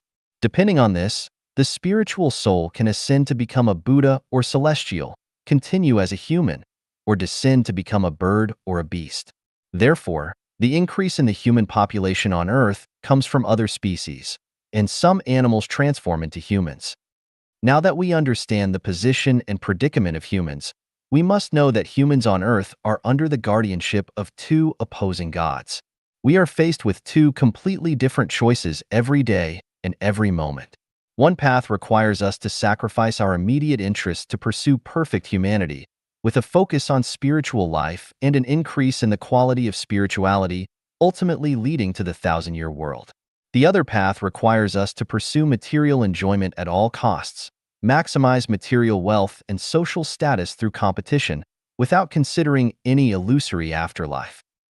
Because righteousness and evil coexist within human nature, our lives are always filled with contradictions and suffering, regardless of how we conduct ourselves. Being kind, honest, upright, and diligent does not guarantee immediate rewards in this lifetime, just as being evil, deceitful, cunning, or lazy doesn't necessarily lead to a difficult life. Misfortunes and disasters can befall both the wicked and the righteous. Even if we continuously pray, make offerings, and refrain from wrongdoing. There is no guarantee of wealth, well-being for our descendants, or freedom from illness. It's important to understand that our every word, action, and behavior have an impact on our spiritual essence, which will influence our next life. Therefore, we shouldn't use worldly success or failure to judge our moral standards. We should not imitate someone who engages in wrongdoing but still hold high positions, enjoy wealth, and have prosperous descendants.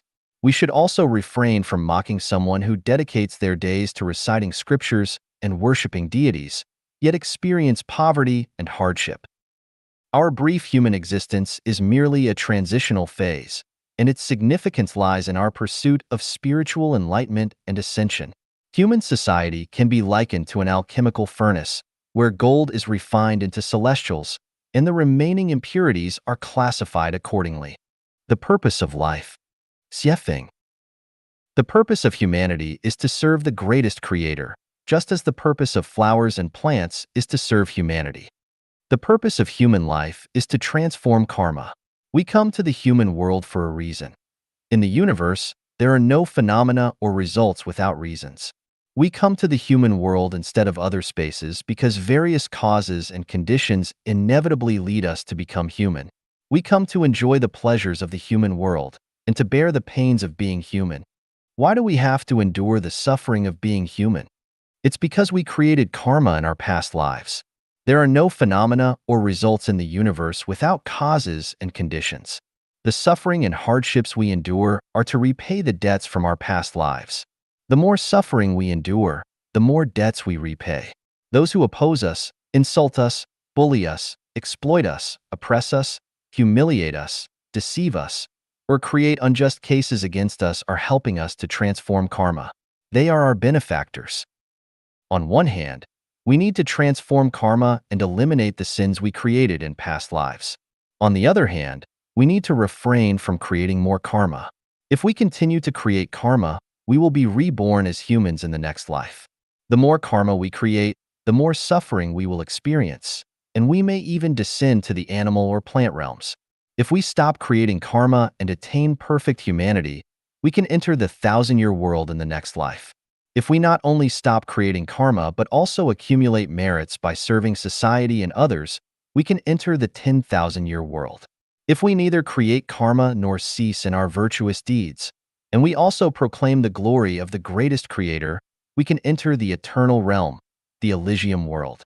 This is the purpose of human life. 人群分类. Classification of people. Xiefeng.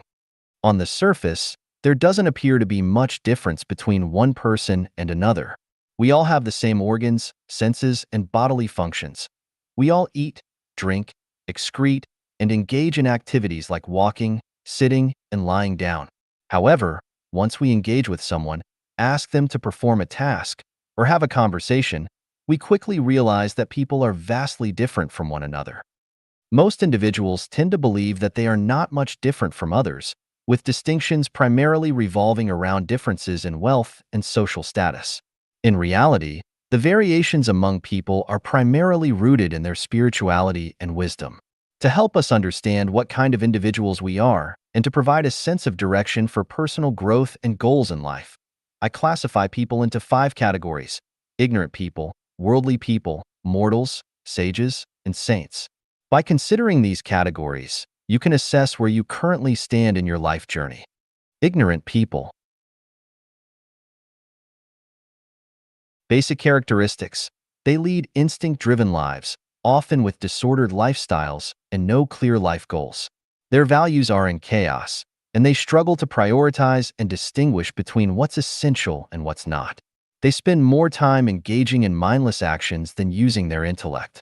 Instincts overpower emotions and rationality. They lack proper self-assessment and an understanding of life's meaning. Their lives are often marked by confusion, frustration, and erratic emotions. They are arrogant, blindly optimistic, and feeling superior when successful, pounding one's chest, feeling pessimistic and disappointed, and blaming the heavens and others when facing setbacks. They are quick to anger, easily irritable, often unreasonable, and susceptible to manipulation by others. They admire heroes, prefer excitement and dramatic events, and are willing to make great sacrifices for their friends. They have no secrets, are straightforward, and lack a sense of responsibility toward family, society, and others. They are selfless and without faith. Worldly people. Basic characteristics. People who live by desire, with the central focus of life being money, fame, status, and beauty. They enjoy flaunting, boasting, and showcasing themselves. They like to praise others and be praised by others. Every word and action revolve tightly around their own interests. When their interests are threatened or harmed, they disown even their closest relatives, be it siblings, friends, companions, colleagues, or superiors and subordinates. They disregard national and ethnic interests, group and family interests, and principles of benevolence, righteousness, courtesy, wisdom, and trust, as well as laws, rules, and regulations. To achieve their goals, they resort to any means, and they repay kindness with enmity. They have a narrow perspective, seeking only personal gain. They heed rumors and readily exaggerate them. They spread gossip without distinguishing between truth and falsehood. They meddle in conflicts, regardless of the consequences.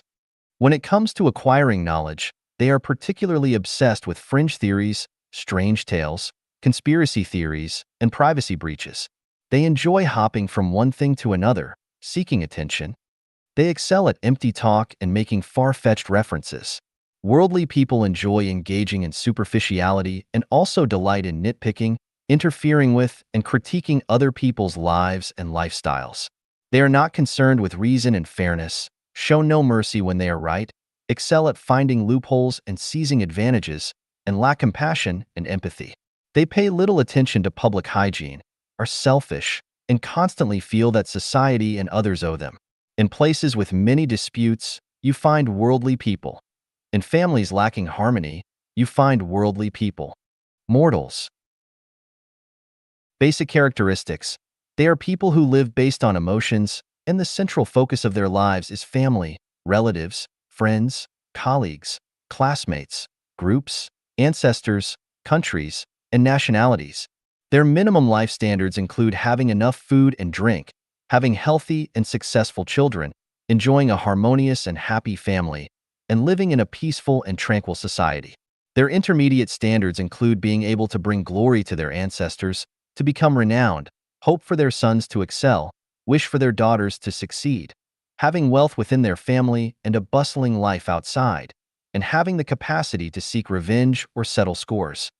Their highest standard, to contribute significantly to one's own ethnicity, religion, group, political party, or country to leave a legacy and be remembered for generations to come. Emotion and reason are the primary factors considered by mortals in handling all matters. They are the most tormented group among the population, as they possess thoughts, emotions, rationality, and ambitions, yet find themselves entangled in the mundane world. They must constantly interact with the ignorant and worldly people, battle against the biases of society, contend with their inner desires, and resist traditional ethical and moral norms. Their inner world is often filled with conflicts and regrets. They yearn for personal growth, but also seek to conform to societal expectations. They require so much yet receive so little. They often lament the scarcity of time and the brevity of life, feeling as though they are adrift in the river of the world, unable to control their own destiny. As they age, they increasingly rely on fate. Mortals do have beliefs, but these beliefs are conforming, blind, helpless, and arbitrary, rather than based on an understanding of truth. Therefore, the faith of mortals is fragile and cannot withstand scrutiny. It changes with the times and the living environment. The reason why they are called mortals lies in their lack of steadfast faith. They cannot and will not derive strength and wisdom from their beliefs. Generations after generations, they can only exist and perish in the painful whirlwind of the mortal world. Mortals tend to regret the past, overlook the present, and yearn for the future. They will never be content, and the suffering of mortals will never end. Sages. Basic characteristics. They are transcendent individuals who lead their lives with reason. They possess clear minds, knowing when to advance, when to retreat, what to seek, and what to forego. Their life goals are to pursue health, wealth, and freedom. They have their own principles and adhere to societal codes of conduct. They can freely manage their time, maintain harmonious and happy families, live in harmony with society and nature, and are mostly liberated from the trappings of fame, status, and wealth. They control their own destinies, move with ease, have extensive knowledge, communicate with civility, display noble conduct, are understanding and reasonable, optimistic, and kind-hearted. They are the pillars of civilized society. Sages are gems among people, possessing significant intrinsic value. Regrettably, while they escape worldly affairs, they cannot escape the limitations of time and space. In the end, they cannot enter the higher realms of life. Sages are just one step away from truth. If they can self-enlighten or receive guidance from higher beings, they can do their best to complete their duty, achieving tranquility, purifying their hearts, and through cultivation, they can attain complete transcendence, become free from worldly concerns, worries, be free from cares, and transcend beyond the ordinary, and ultimately surpass time and space to enter the realm of immortality. Saints, celestials. Basic characteristics. Wise individuals who lead a spiritual life and have attained enlightenment. They have knowledge of the mysteries of the universe, the truth of life, the evolutionary laws of the 36-dimensional spaces, and the essence and meaning of life. They have not only freed themselves from the temptations of wealth, fame, status, and beauty, but also from the constraints of time and space. They live carefree lives, transcending worldly concerns. Saints have mastered the mysteries of thinking. Having understood the mechanics of energy transformation, they can essentially manifest their thoughts into reality, turning life into an enjoyable game, and death has become a beautiful aspiration. Saints do not overly concern themselves with the sufferings of the mortal world. They never interact with worldly people and avoid interacting with mortals. They typically reside in secluded areas near picturesque mountains and rivers, disguising themselves as ordinary citizens, leading a tranquil life detached from worldly strife. They enjoy solitude and value friendships with like-minded individuals. They are not fond of noise and are characterized by activities such as drinking tea, playing chess, reading, and practicing meditation. Sometimes, they may spend an entire day playing with ants or engage in singing competitions with birds. Whether the birds' songs are more melodious or their own hoarse singing sounds better, it doesn't matter to them. As long as it's fun, they enjoy it endlessly. Attaining the realm of a saint undoubtedly leads to the 1,000-year world. Above is the classification of people, and by now, I'm sure most of you have an idea of which category you might fall into. If you find yourself as an ignorant person, you might not be able to pinpoint your position, and after reading this classification, you might feel very frustrated, even wishing to throw a few punches at me. If you identify as a worldly person, you may hold some jealousy in your heart because I've exposed your mindset and peeled back your facade. For those of you who see yourselves as mortals, reading this might evoke a sense of sadness. When you witness that some people in the world seem higher and happier than you, an unexplainable jealousy and envy may arise within you, especially when it comes to wealthy individuals. You might have thought that once you become rich, others would envy, respect, and follow you. However, you never imagined that in the eyes of sages, you're still an ordinary person, and in the eyes of saints, you're just an ignorant one. On the other hand, if you identify as a sage, you'll likely be overjoyed, feeling as if you've found a long-admired bosom friend and suddenly realize that your wealth is boundless and that you can benefit infinitely from it. If you consider yourself a saint, you might laugh heartily and criticize me for being idle and wasting time. Regardless of whether you feel anger, jealousy, happiness, or laughter, as long as you take a moment to calm your mind, you'll find a sense of gratitude deep within you. After all, you've come to understand your own state of existence and where you should strive to develop. If you aspire to attain pure spirituality and progress towards the level of a saint, I have categorized human qualities into 18 grades for your reference. 导致人生痛苦的18烟叟 The 18 source causes of life's pain. Xiefeng. June 30th, 2010. Translated by Tong Xin and edited by Care. Life should be joyful, happy, free, and blessed, but most people's lives not only lack joy, happiness, freedom, and blessings, but also have many troubles each day and night which stimulate pain in their hearts. We have to ask, what in hell causes the pain in life? Let me analyze the sources of pain in life and see if they are reasonable. Wrong values on value, life, and the universe. The values of value, life, and the universe are the GPS of life. If they are correct, the life journey will gravitate toward joy, happiness, freedom, and blessings like heaven. But once they become misdirected, life will slip toward troubles, anxieties, worries, and fears like hell. For example, people die for money and birds die for food is a wrong value. If one insists on such a value, pain will fill their life. For example, every man should take a wife and every woman should take a husband once they reach adulthood. If such a value directs your life will doubtless be full of pain. For example, people just live a lifetime and then die like the light of candles going out is a wrong perception of life, since it ignores the laws of karma, cause and effect, and of reincarnation. If one accepts such values, their life will definitely be messy and as confused as flies without guidance, and they will encounter a lot of pain. For example, there is no greatest creator, no gods or Buddhas, no celestial beings, and no heaven and hell is also a wrong value of the universe. Such identification does not understand that there are mountains beyond mountains and heavens beyond heavens, and does not understand that there are 20 parallel worlds and 36-dimensional spaces. It limits one's view of spirit and soul to the narrow life field of current space so they cannot see a bright and clear future, and causes much pain in life.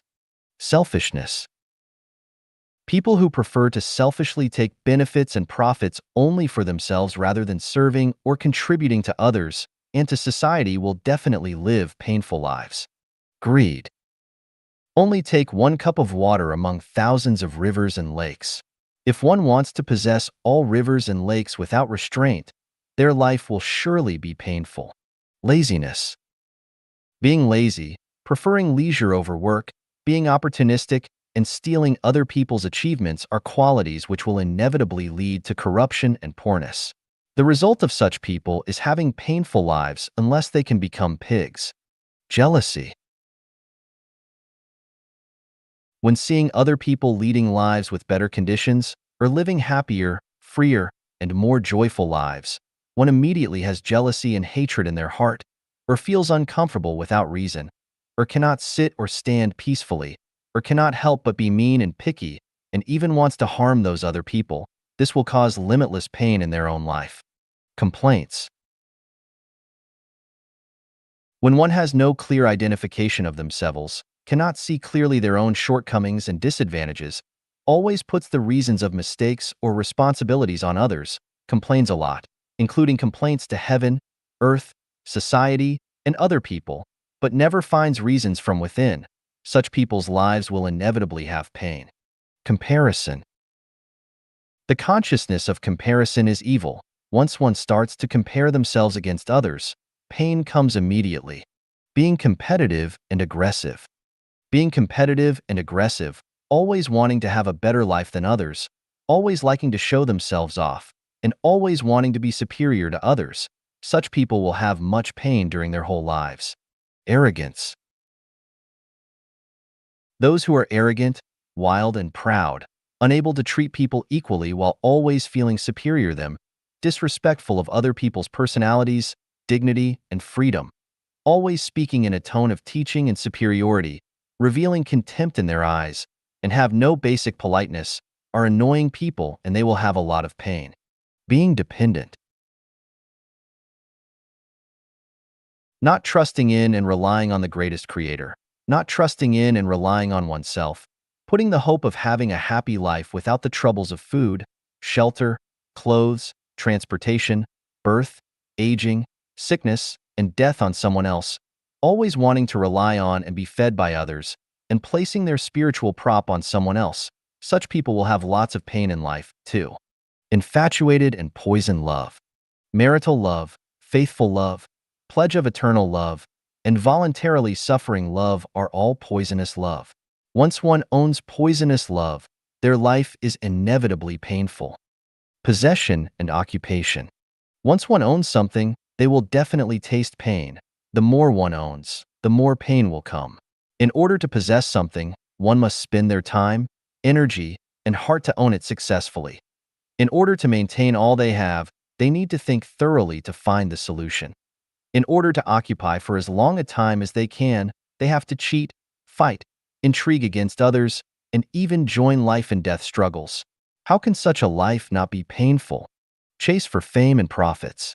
Life is only one journey of life in the human world. If one struggles fiercely and competes seriously in such a short time, which is like the illusion of a flower blossom, and chases for fame and profits all the time, his life will be surely full of pain. Attachment. Whether it is money, rights and privileges, fame, positions, or people, as long as one attachments to things, one cannot have an independent consciousness and his own opinion. He will speak and act according to other people's opinions or wills and become a suffering slaver or puppet. Want to change or control others. All life beings have their own natures. Rivers and mountains can be changed, but it is hard to alter a person's nature. If one tries to change or control others by his own interests, habits, characters, and wills, tries to have others live according to his own will, it will surely bring unhappiness to both sides and cause many pains in life. Depart from the way of nature. Departing from the original intention of the greatest creator, suppressing one's nature and love, and trying to resist nature to attain supernatural power, trying to attain special abilities, and living life without following the way of nature is just like hurling eggs against stones. Such life will definitely be painful. Violating laws and disciplines. Countries can disappear, but government cannot. In order to maintain the efficient and harmonious operation of society, governments must require their citizens to obey conventions, that is the Constitution, laws, rules, and disciplines. If people do not obey the conventions, but often violate laws and disciplines, and even commit crimes, it will surely cause painful lives.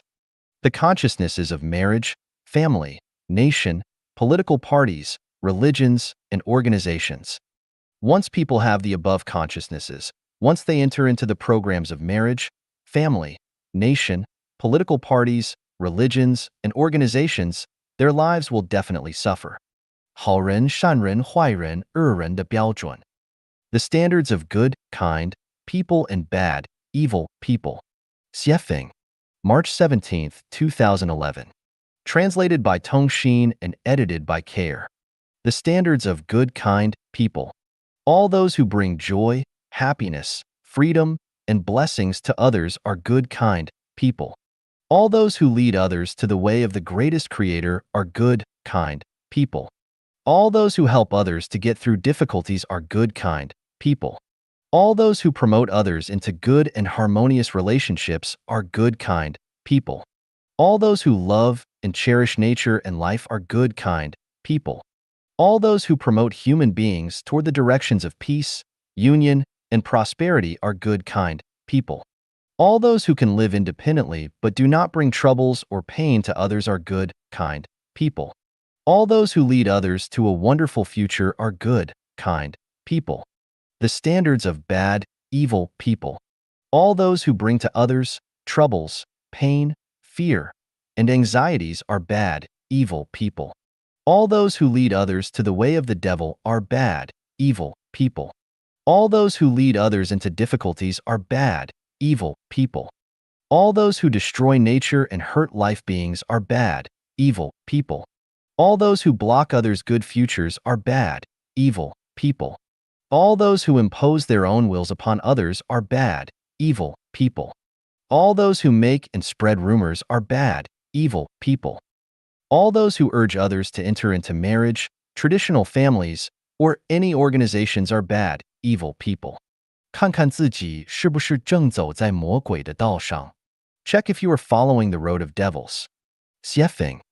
Have you ever experienced afflictions, vexation, anxiety, sadness, and fear? Have you been cheated, bullied, blackmailed, oppressed, and humiliated by others? Have you felt frustrated and desperate at life and life? Do you know why all this should happen? Let me tell you, all this is the work of the devil's program. All this happens because many people are walking on the road of devils. The program of the devil tempts people with money, wealth, fame, position, power, beautiful women, and ease and comfort to intermarriage and family, nation and state, political party and religion, businesses, cultivation groups, and various organizations. As a result, these people are kept busy rushing about for all these matters. They would rack their brains and take great risks to achieve these purposes. For these purposes, they would shout their support, cause harm to others, and do damage to other life forms and the nature. People are walking on the road of devils when they struggle for their own interest, for their family's interest, for their nation's interest, for their country's interest, for their political party's interest, for their religion's interest, for their company's interest, and for their organization's interest, and when they each try to cheat the other by sheer cunning and falsehood and grab at each other's throat. Why should things fare like this? Why does not the greatest Creator stop us? The principle goes like this. Unity of opposites is a law of the universe. Superior and inferior, up and down, bright and dark, leader and the masses, hell and heaven, higher order of life and lower order of life, man and ghost, man and other animals and plants, carnivores and herbivores. Otherwise, life cannot go on, and the great drama of the universe cannot be staged. It is just like the case of a man for whom eating and drinking form opposites with defecations. The opposites can be united and complement each other. In addition, there is a principle of the universe, namely the sum of positive energy and negative energy is zero. Therefore, everything must be symmetrical, and there must be balance between yin and yang, and loss and gain. What one gets in and what one pays out should be orderly, and the power of angel should hold the power of devil in check. To be more specific, in order to survive, man should have animals and plants to provide for his existence. The life at the lower order must serve the life at higher order. Then who will be the man, and who will be the animals and plants? Some people will go to heaven, but who will go to hell to maintain a balance? There are leaders, but there must also be the masses. Thus, the devil's program is necessary. Without it, the universe will lose its balance. The survival of life cannot be guaranteed, and the whole universe will be listless and pale. Actually, the devil Satan is a deity, an archangel and chief angel, who is toiling to maintain the zero sum of positive energy and negative energy. Burdened with notoriety and bad name, he is serving the life of the whole universe. He must deliver many life forms to the lower order of life and lead many life forms to hell. Thus, when a person is walking on the road of devil, he is making his way to the lower order of life and the hell. The devil will not show any appreciation for this, but will say instead, "What an ignorant fool you are." Now let's see whether you have taken the road of the devil. If you have one of the following 18 items, then be careful, you are walking on the road of the devil. You are in marriage and family, rushing about for your own family. You are striving and struggling for your own country, nation, religion, political party, organization, or group. You are concentrating yourself on making money and worrying and rushing about to amass your wealth. You are racking your brain and sparing no effort to win a good fame or secure a high position for yourself. You are stealing, contending, or robbing, mugging, or killing, pilfering, cheating, corrupting, bribing, or accepting bribes, or requiting kindness with enmity. You are doing something in the secret which you are afraid of being discovered. You are bullying, oppressing, blackmailing, exploiting, maltreating, humiliating, or trampling on others.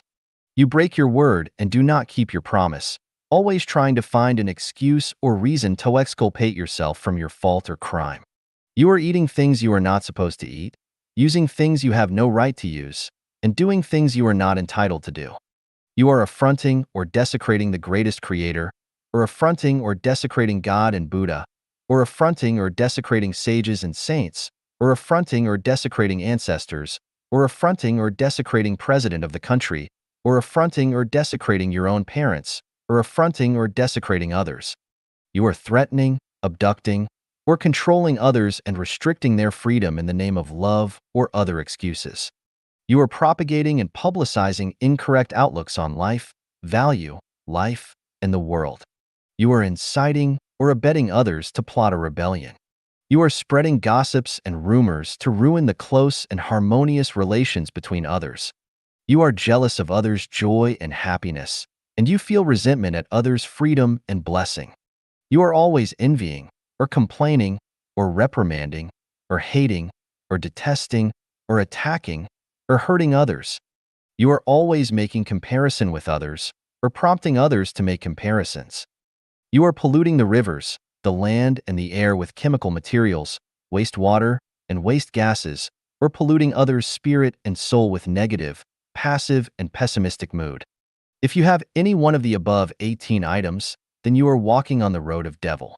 You should wake up and realize your mistakes and rein in at the brink of precipice before it is too late to repent. Where should I go after turning back from the cliff? Answer: walk on the road to heaven and follow the way of the greatest creator. 满足人生需要的道路. The ways which meet life's needs. Xiefeng. October 23, 2014. Translated by Transin and edited by Care.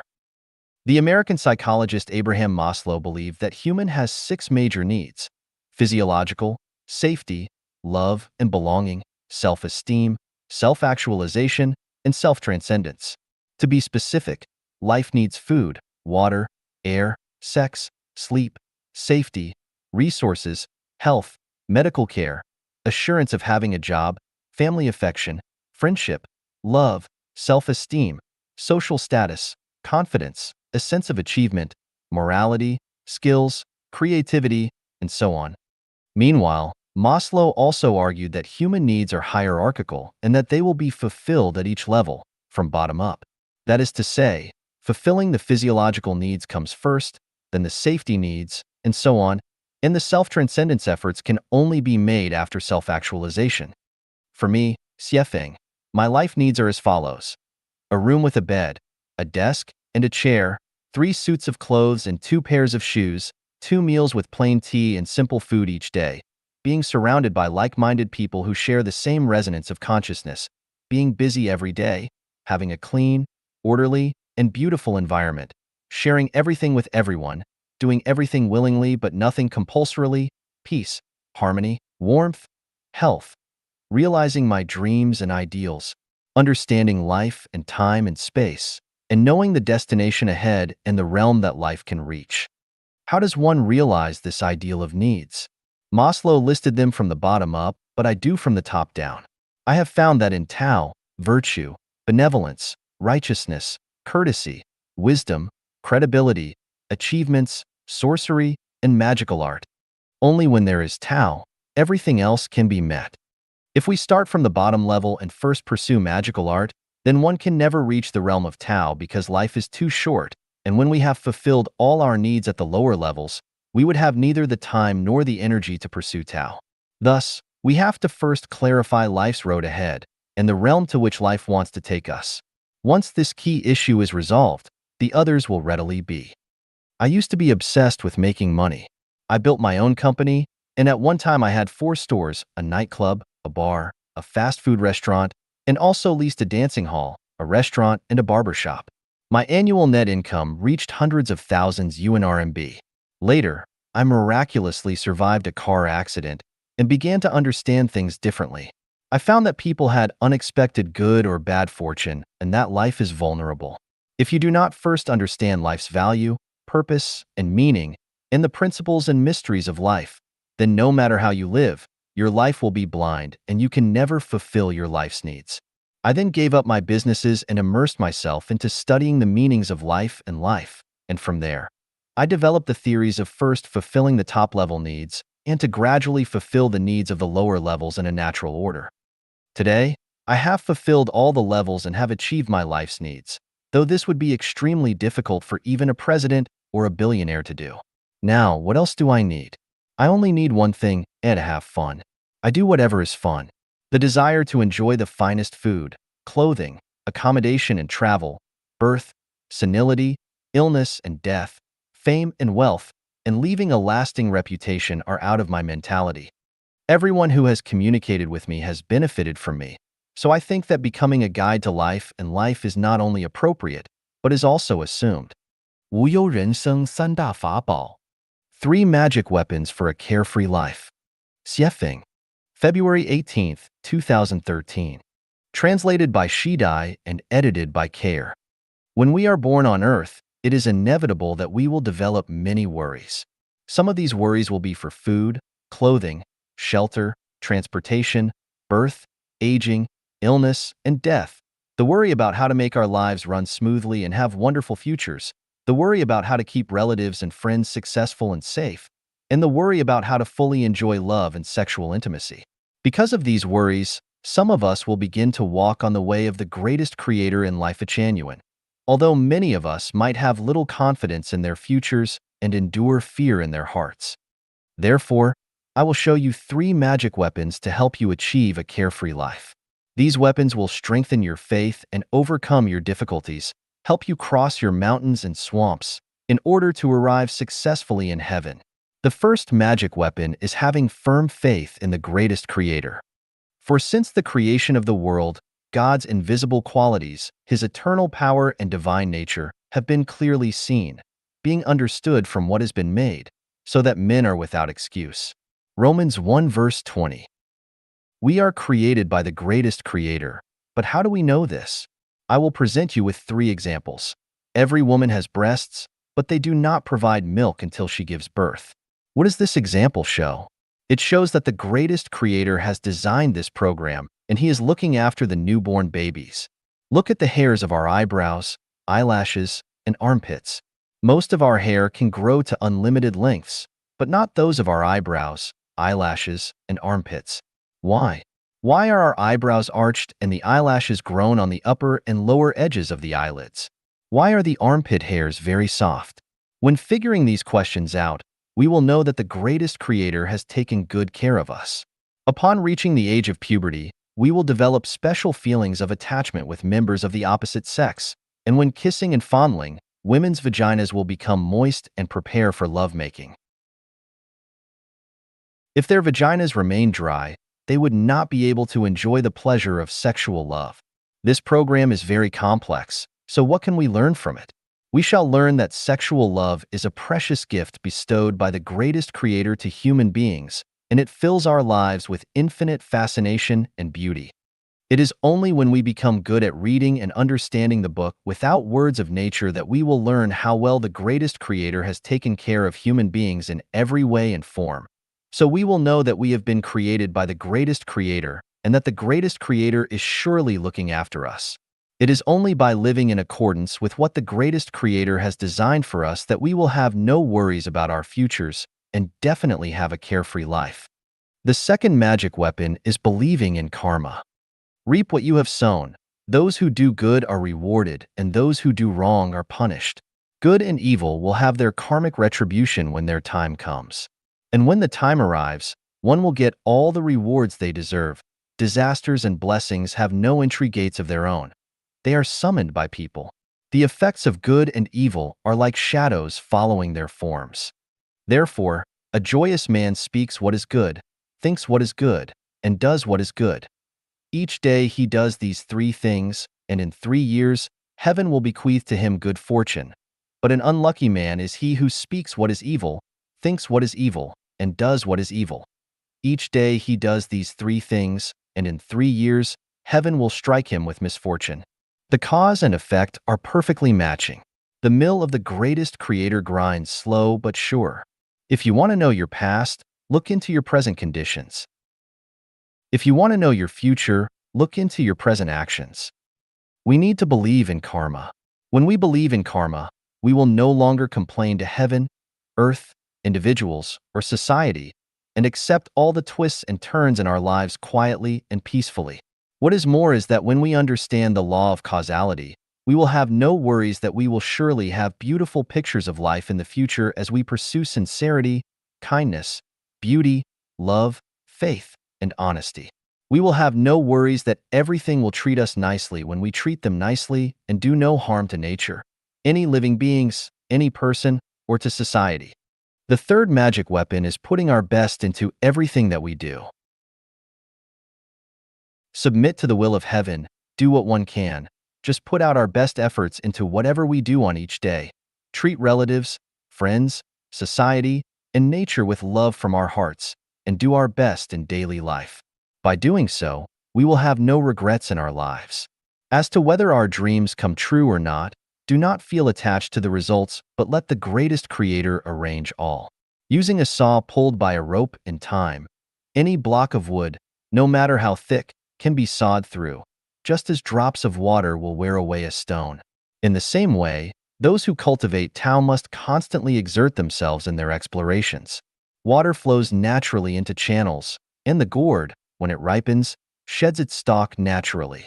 Thus, the person who wishes to master Tao has only to persevere in self-cultivation, and they will eventually become accomplished.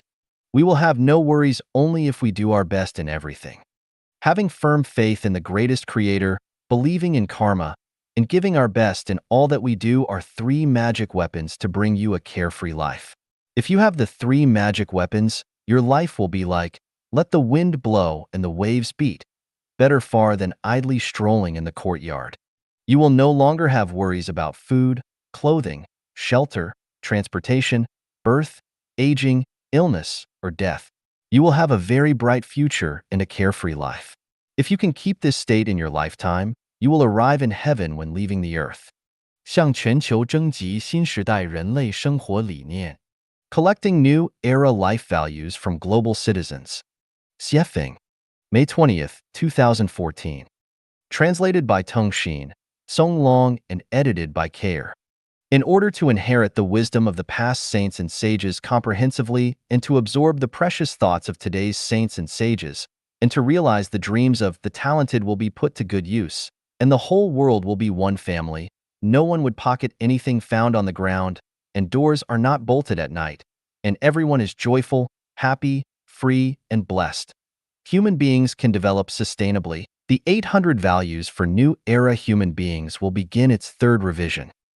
Every citizen on Earth can take part in this activity regardless of which religion, political party, country, nation, or ethnic background he or she belongs. Anyone interested, please selflessly devote your wisdom to the betterment of the entire human race, because as long as your thoughts are beneficial to the interests of all humanity, we will accept and compile them into the third version of the 800 Values for New Era Human Beings. Please note that we are calling for values, not views or beliefs. We are calling for life values, not market values, country values, religious values, values for political parties, etc. Values are the crystallization of wisdom and thoughts, but thoughts and wisdom are not values. The values we need are life principles to follow. Therefore, please condense your wisdom and thoughts into values which can be expressed concisely and succinctly, but with rich content, and use one sentence instead of two sentences if it is already clear enough. Please do not explain your values or present your reasoning with long texts. Please contribute your wisdom and values regarding these 8 aspects. How to achieve a harmonious coexistence among people, society, and nature. How to let everyone on earth have dignified, joyful, happy, free, and blessed lives.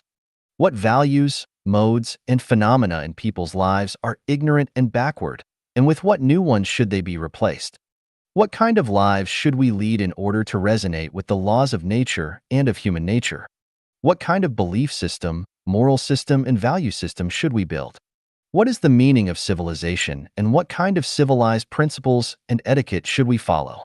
The universe is infinite and creation is limitless, so toward what direction should we walk and what kind of life level or condition should we pursue? What right values should human beings follow in all aspects of the fields of their production and lives? We will bring people into the highly civilized Life-Genuine era, and this will be a common objective for all human beings. We hope everyone on Earth will participate in it actively, and we look forward to the contributions of foresight and understanding and incisive values by the sages of this time. What we need is positive, optimistic, and very creative energy. Therefore, we will turn a deaf ear to all that is negative and pessimistic. For those values which are directive or educative, or sound like advice or guidance, unless you have done it yourself and have reached that standard, please do not bother us because we have no time to listen to moralizing. But if your values are correct, we will follow them immediately. The second home of Life-Genuine is a big international family, And this family leads a life completely according to the 800 values for new era human beings. As the life and production modes in the second home become more and more perfect, it will achieve a lever at which it will be able to change the fate of humans and will lead the world into a higher, more civilized level. Please be aware that many groups of people in the world are totally selfless and have dedicated their lives to the happiness of all people. These are the pioneers who are moving forward and are striving for the best. Please spread this article as widely as you can. 活人需要明白的八大道理。8 Truths by Which to Lead a Life. Xiefeng. Edited by Care. Living in this world, we need to understand why we do and how we should, or we will live an unclear and muddled life. For every road on the trip ahead, there must be a destination, and different ways of living will ultimately afford us different views and lead us to different destinations. As a messenger of the greatest creator, the incarnation of gods, Buddha, celestial beings, saints, and the guide for human spirits and souls, I propose the following 8 truths by which to live. Please examine and consider them, and choose whether they make sense and whether they can benefit you. Rivers have sources and trees have roots. People have parents and celestial beings have ancestors. Everything has its origin and all effects have their causes. Rivers will run dry without sources, trees will wither without roots, people will scatter without parents, and celestial beings will fall without ancestors. Therefore, in living a life, we have to connect our souls to their source to be clear and to gain eternity. The source of everything is the greatest creator, and we, our lives within our life, should always keep the greatest creator in mind and live in accordance with the will of the greatest creator. In this way, our life can reach a wonderful destination in the end. Life is a short journey of life in the mortal world which begins when we are born and ends when we die. You were there before you were born and will still be there after you die. Birth and death are only life phenomena, and not the beginning and end of life. So it is very important to learn from where you came and to where you are going. The mortal world is a transition between different levels and different types of life. Passengers traveling in all directions will transit through this mortal world and stay for periods of time, whether they will ultimately ascend or descend. Therefore, the mortal world is populated with all levels and all types of life. Gods, Buddha, celestial beings, saints, goblins, devils, ghosts, monsters, and demons all exist in the mortal world, and as such, anyone's life trip can be misdirected by only slight miscalculations. We must therefore sharpen our eyes and be weary of the negative influences in life.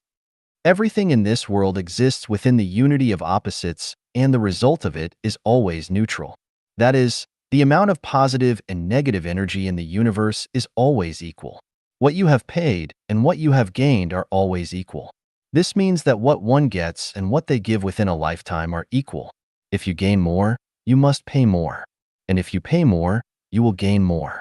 If someone pays a lot in their life stage but gains little, then their extra payout will await them in the bank of heaven. Tao. But if one gains more than they pay in this life stage, then they will owe a debt which must be and can be paid off in many different ways, such as becoming a cow or a horse in the next life, or becoming a chicken or pig and being slaughtered and eaten, or working for others, or even falling into the lowest space of life and having to withstand great stress, pain, and hardship. Therefore, we should try our best to pay more and gain less in this stage of life, because no one can enjoy more than enough blessing, and they must know when to stop. We can become enlightened from nature. That is, each life needs to live to its fullest and live itself out. Only thusly can this world be colorful and wondrous. Therefore, everyone has to live out their own innate nature by living for their own well-being first. It is only when people live well that they can be beneficial to their loved ones and others. If they do not live for their own well-being, then they will bring endless pain and trouble to everyone and become burdens and loads. For instance, some parents live bitter lives and often cannot meet their basic life necessities such as birth, illness, retirement, and death, so they can never bring blessings to their children. We often hear parents say, "My child, I have suffered through a bitter life all for my child." This attitude is an excuse for their bad life because they want to transfer their pain to their children and make those children suffer guilty consciences for their parents' deprivation. Consequently, not only does the parent deprive themselves, but then they guilt-trip their child.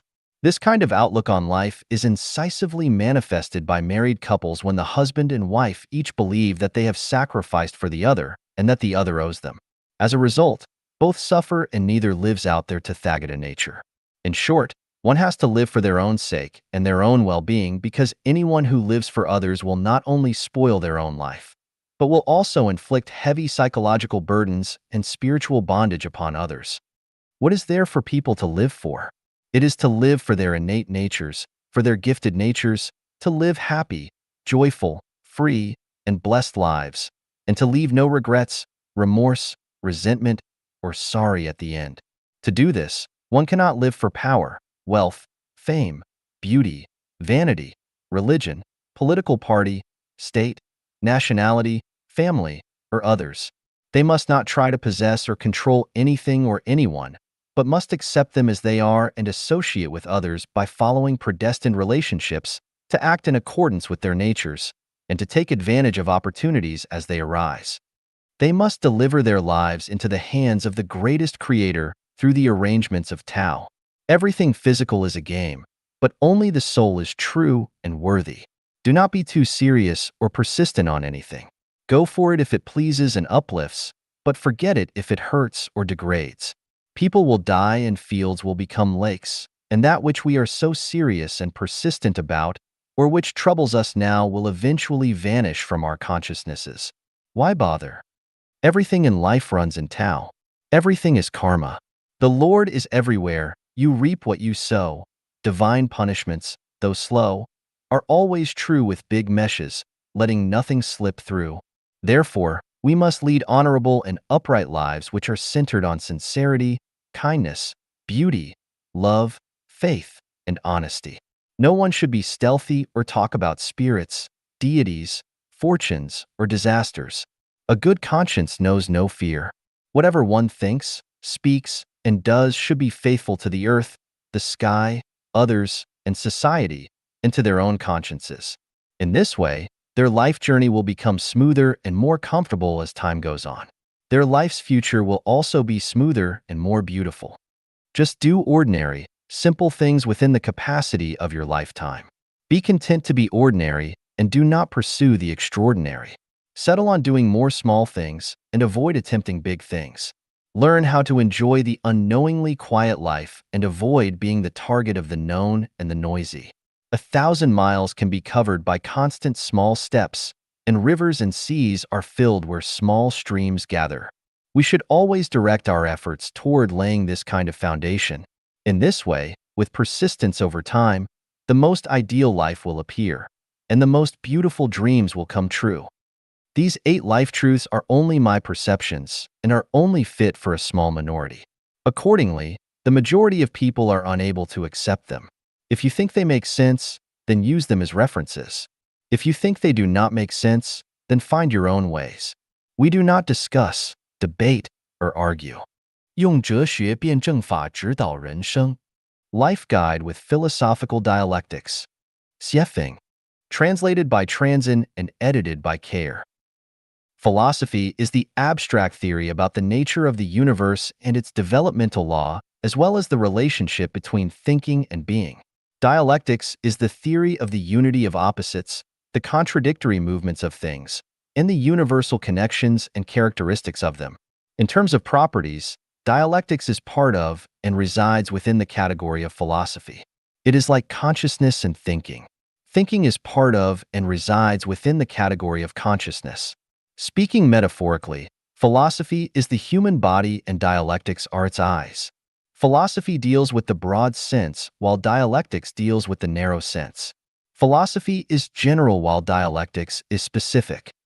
It is my opinion that philosophy is science and should be understood and reasoned with real evidence, without which it would not be logical, and that would in turn lead to wrong conclusions. For instance, both the absolute idealism and absolute materialism sever the unity between the two sides of the contradiction, such as religion, which emphasizes more about the idealism and ignores the value and meaning of real existence, and pragmatism, which stresses more about existence itself, but less about its causes.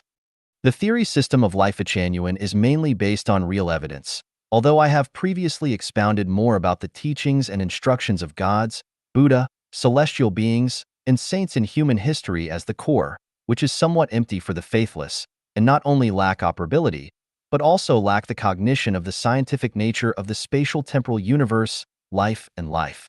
It is like Lao Tzu's descriptions of Tao, an image of what existed before God. The Tao that can be discussed is not absolute Tao, evasive, elusive, yet latent within it are forms. Dark and dim, yet latent within it is the life force, too specious to be understood by anyone who is not extremely wise.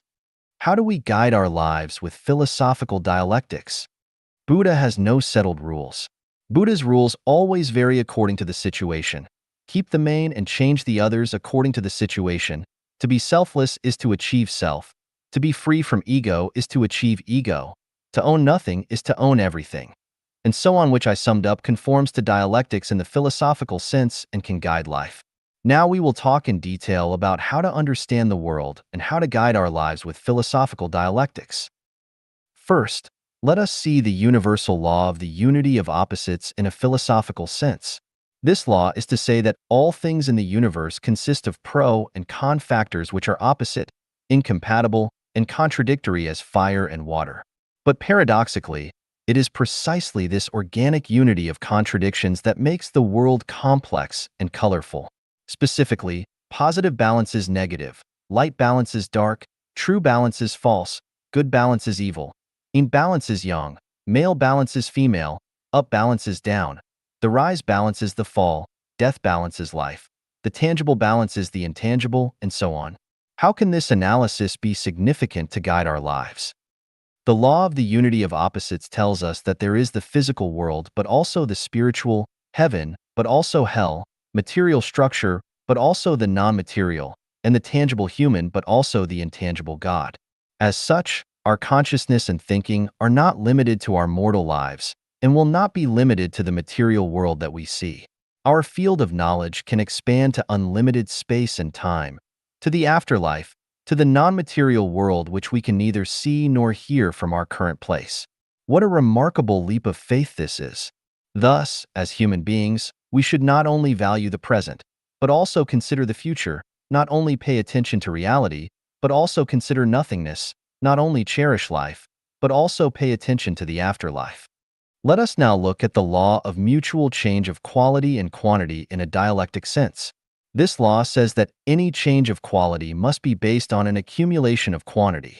When the accumulation of a quantity becomes saturated and passes a critical point, its quality or qualities will change.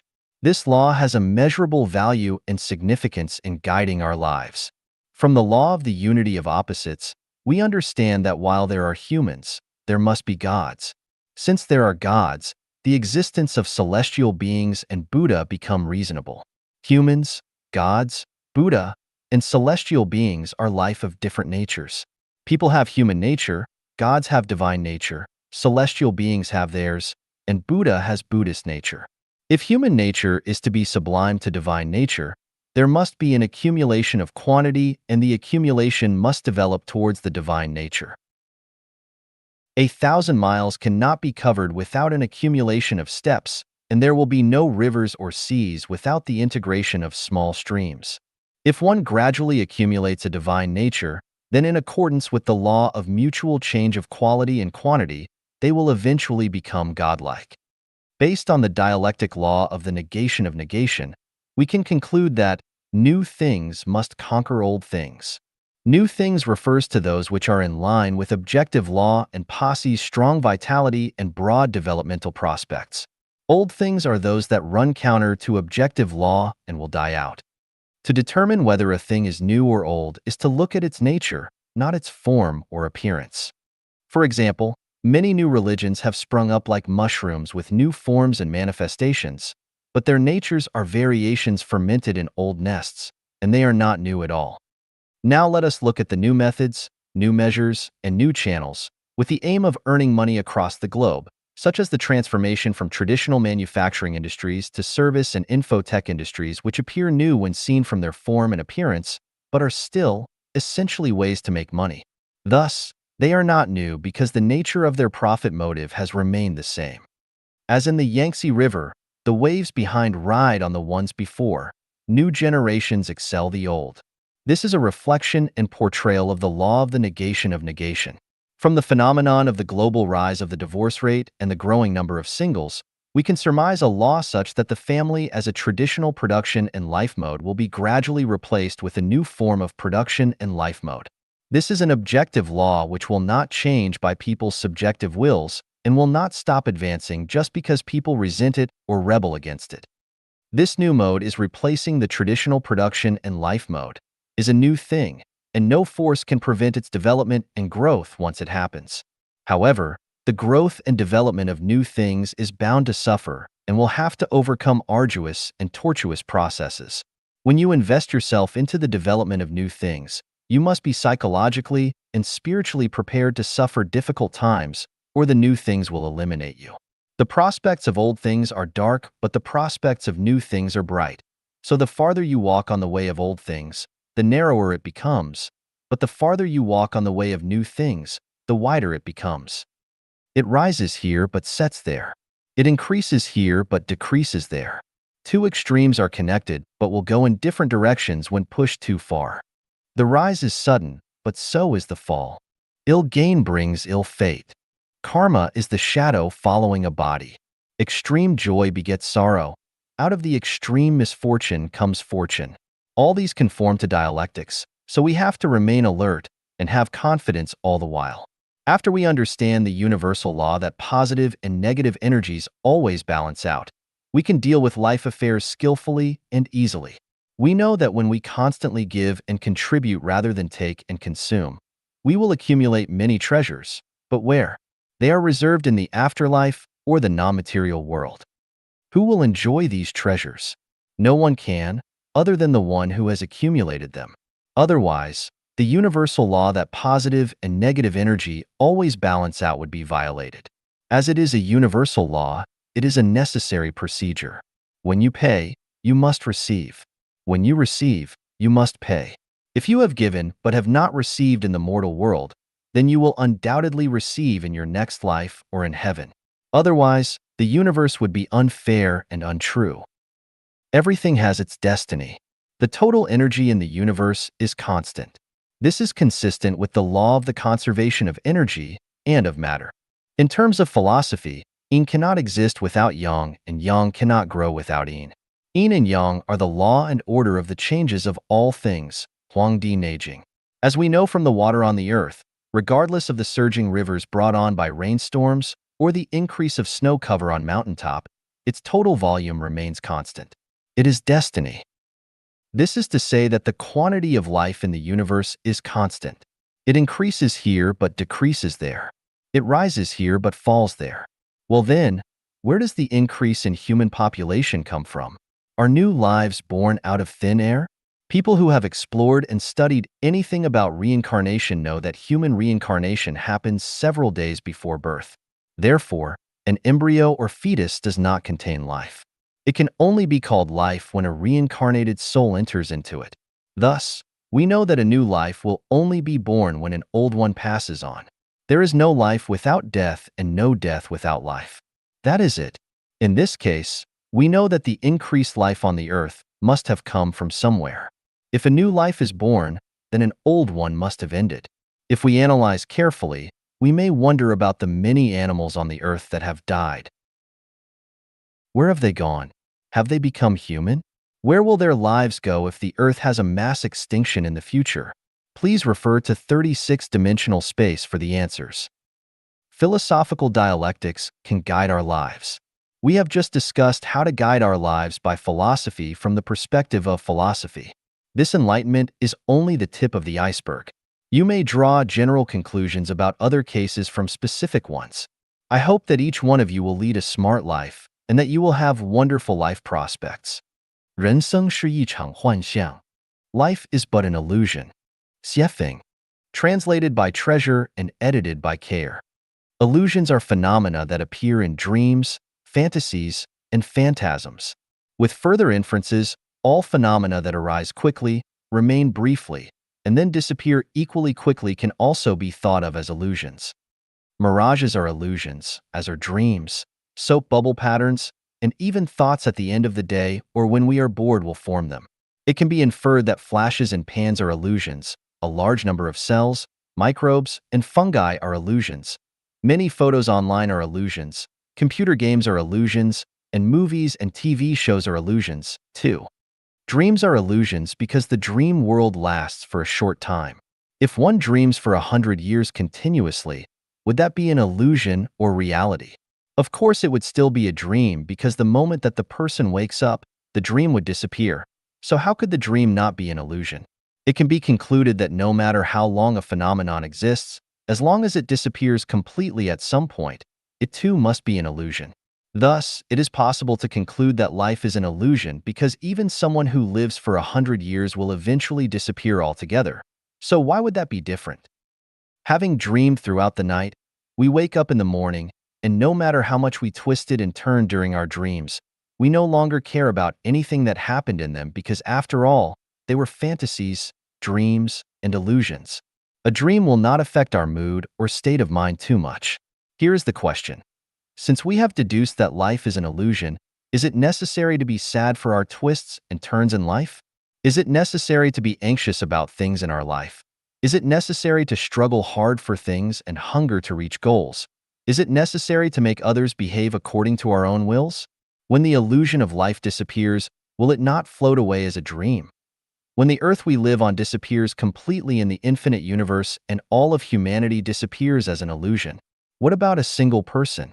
To analyze and judge this question, I want to wake you from your dream to let you not be a human being, but rather a celestial being. When you wake up, will you still go into your dream to be nostalgic for something or to fight for someone in your dreams? Of course not, because it was an illusion, a fantasy. Well, life is also an illusion and a fantasy. So shall we be racked by people and things in this illusion?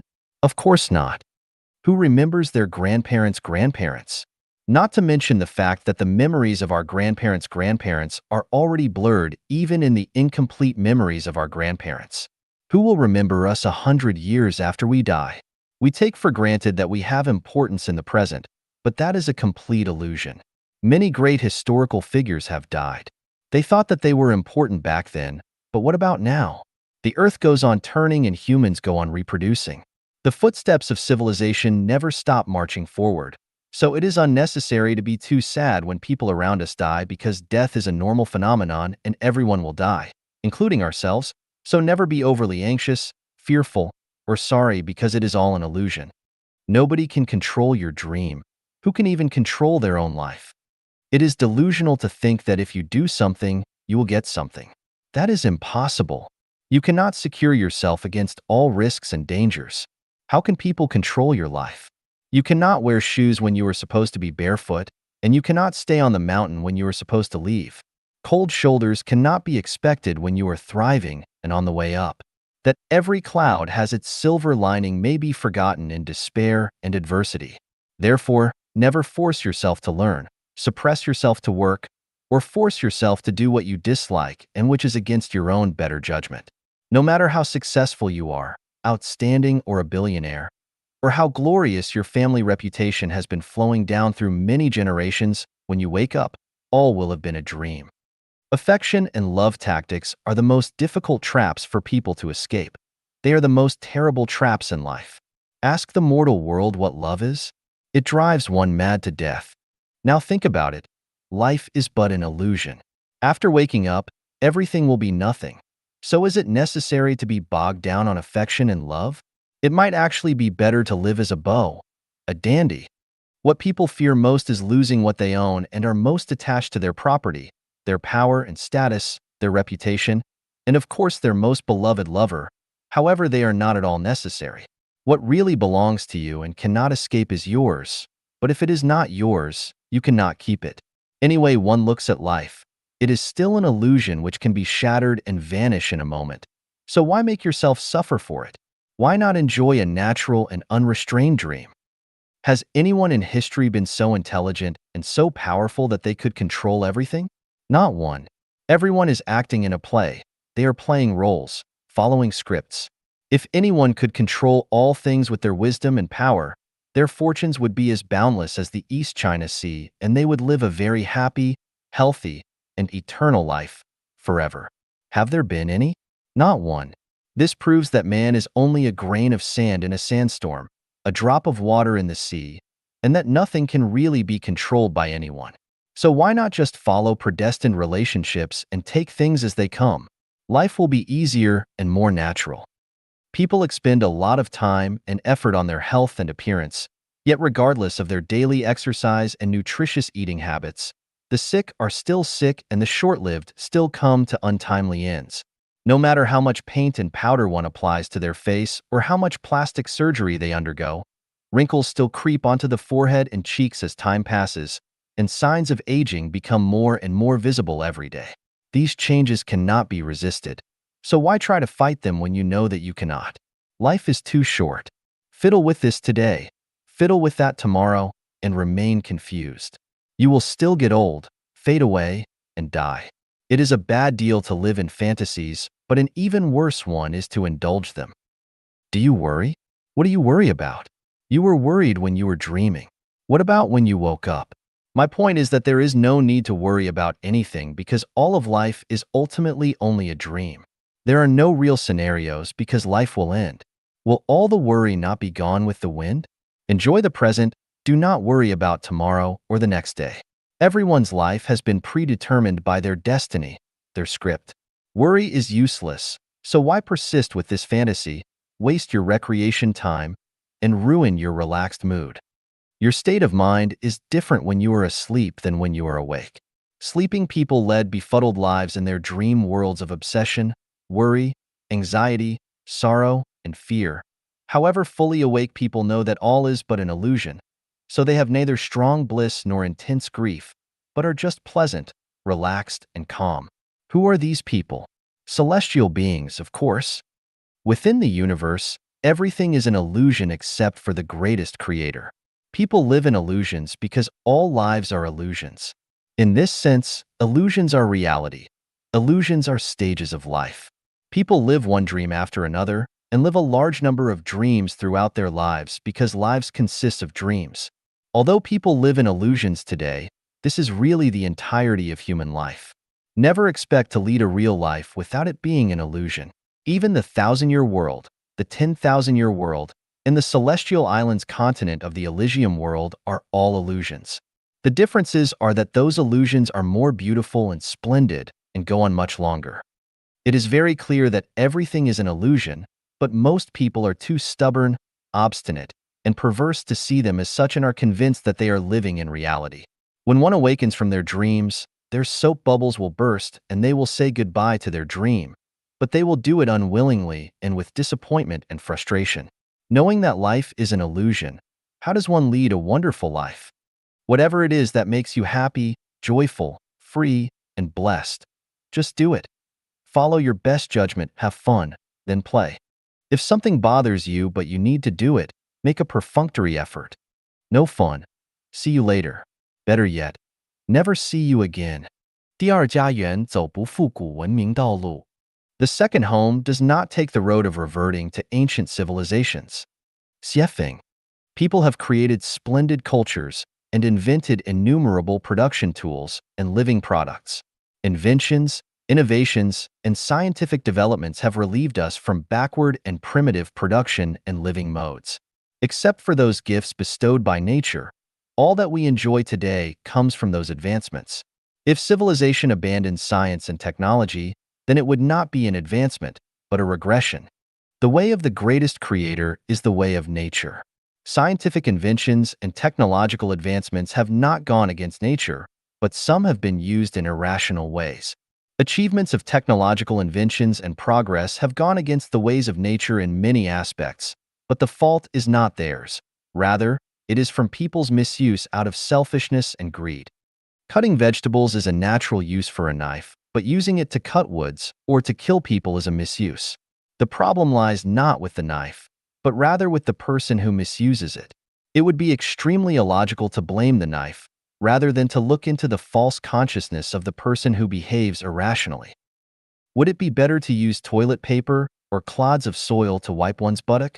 Of course, toilet paper is better, at least more hygienic. If a toilet paper manufacturer cuts a large amount of woods and then spills wastewater into rivers, it would not be the fault of the toilet paper, but that of the manufacturer who has ignored the result of wrong behavior by only pursuing economic profit. Some people are under the mistaken belief that the production and life mode of the second home will lead to a reversion to primitive conditions, but returning to nature does not include doing such things as eating raw animal flesh and drinking its blood, or wearing the skins and furs of animals. Rather, it means that we should live according to the will of the greatest creator, and by the principle that people need to coexist with nature harmoniously. At least we can say that people should not advance at the price of natural destruction, but according to the fundamental principle of sustainability.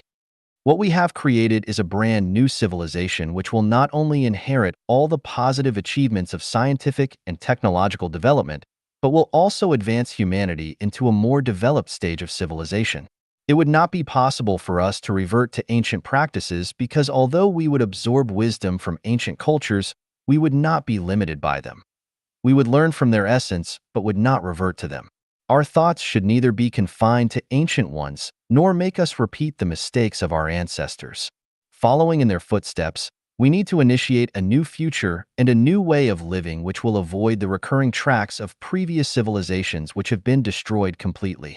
Religions should not stop progress, politics should not be short-sighted, economies should not destroy nature, and societies should not be reluctant to advance forward. The biggest crisis facing humanity is that of the soul. All others pale in comparison. When this crisis is eliminated, all others will disappear automatically. Do not define the second home by using concepts of old production and life modes, and do not assume that the second home will be the same as any other living mode in human history. We are walking on a new road which aligns completely with the will of the greatest creator rather than human will. It will bring happy, joyous, blessed, and free lives to people, and even allow them to evolve into celestials. I am the spiritual guide of humanity. I will lead people to an unprecedented, amazing future and even take some to heaven. This is not a boast. As long as you follow me, you will experience it step by step. 生命绿洲模式将解决人类面临的21个难题. The mode of the new oasis for life will solve 21 difficulties that mankind is facing. Xiefeng, June 27th, 2020. Translated by Treasure and edited by Care. Whether we call it Utopia, New Eden Garden, Kingdom of the Greatest Creator, or Xiefeng-style communism, Life Genuine's new mode of production and life in the new oasis for life will solve these 21 problems that have been handed to us over thousands of years of human history. It will free women from their daily trivial chores forever. The elderly will lead their happiest lives in old age, whether they have children and receive pensions or not. The phenomenon of orphans will disappear forever. All children will lead lives full of love and care and will be well educated.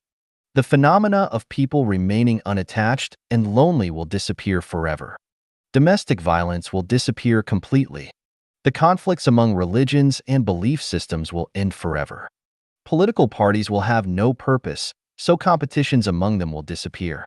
All people will be able to travel throughout the world freely and without restrictions. Military expenditures will be reduced to zero because there will be no militaries. Border and land disputes between states will no longer exist.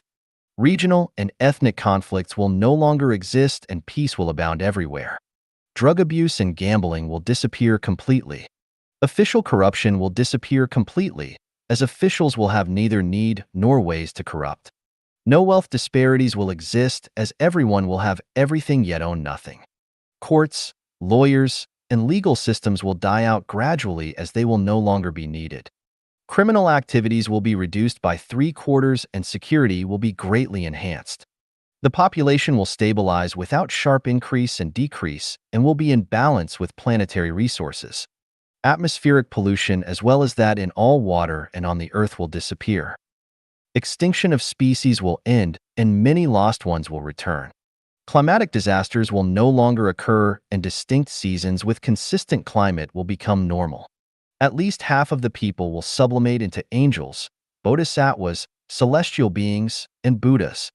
Do not take this as a joke or myth or consider it an armchair strategy. It has been the firm evidence of Life Genuine's theories and the model of the new oasis for life which have been existing and developing for 10 years. It is the ideal that mankind can fully realize. Whether you wish or not, and believe it or not, mankind has been bound to and is entering into the Life-Chanyuan era. Everything is running according to procedure. 明明巧安排平凡度人生 Life arranged ingeniously, the ordinary life. Xiefeng, March 27, 2019. Translated by Qinyu and edited by Care. Times change, lives reincarnate with their ups and downs, and human reproduction flourishes. Time and tides annihilate emperors, generals, and ministers. Green grass invades countless palaces and pavilions. The strong disappear in an instant with their great achievements. Heroes who had once shed blood and tears are nowhere to be found. Huge amounts of wealth perish quickly like dreams. Even the rich starve to death in the wilderness. In front of desolate and dilapidated empty buildings was once bumper-to-bumper traffic. The winners were frustrated. The powerful were desolate. Fires were extinguished into ashes regardless of how fierce they might have been. Overwhelming storms returned to calmness. In life, it does not matter whether you win or lose. In the world, it does not matter whether you are right or wrong, gaining or losing. Everything is destined. Everything is a constant. We suffer from our own actions. We harvest what we sow. We are responsible for our wins and losses. The greatest creator never has special mercy for anyone and never intentionally abandons anyone. Those who exploited others will be exploited. Those who hurt others will be hurt exactly the same, not more and not less. Evil rages in the guise of justice but will be contained eventually. Self-interest is cheating and bluffing in the name of public good, but it will eventually be recalled. Advantages taken will surely be lost, and every extra gain will become a loss. Tao is never absent. Angels never leave. The devil never slackens. Prosperity ends in a big mess.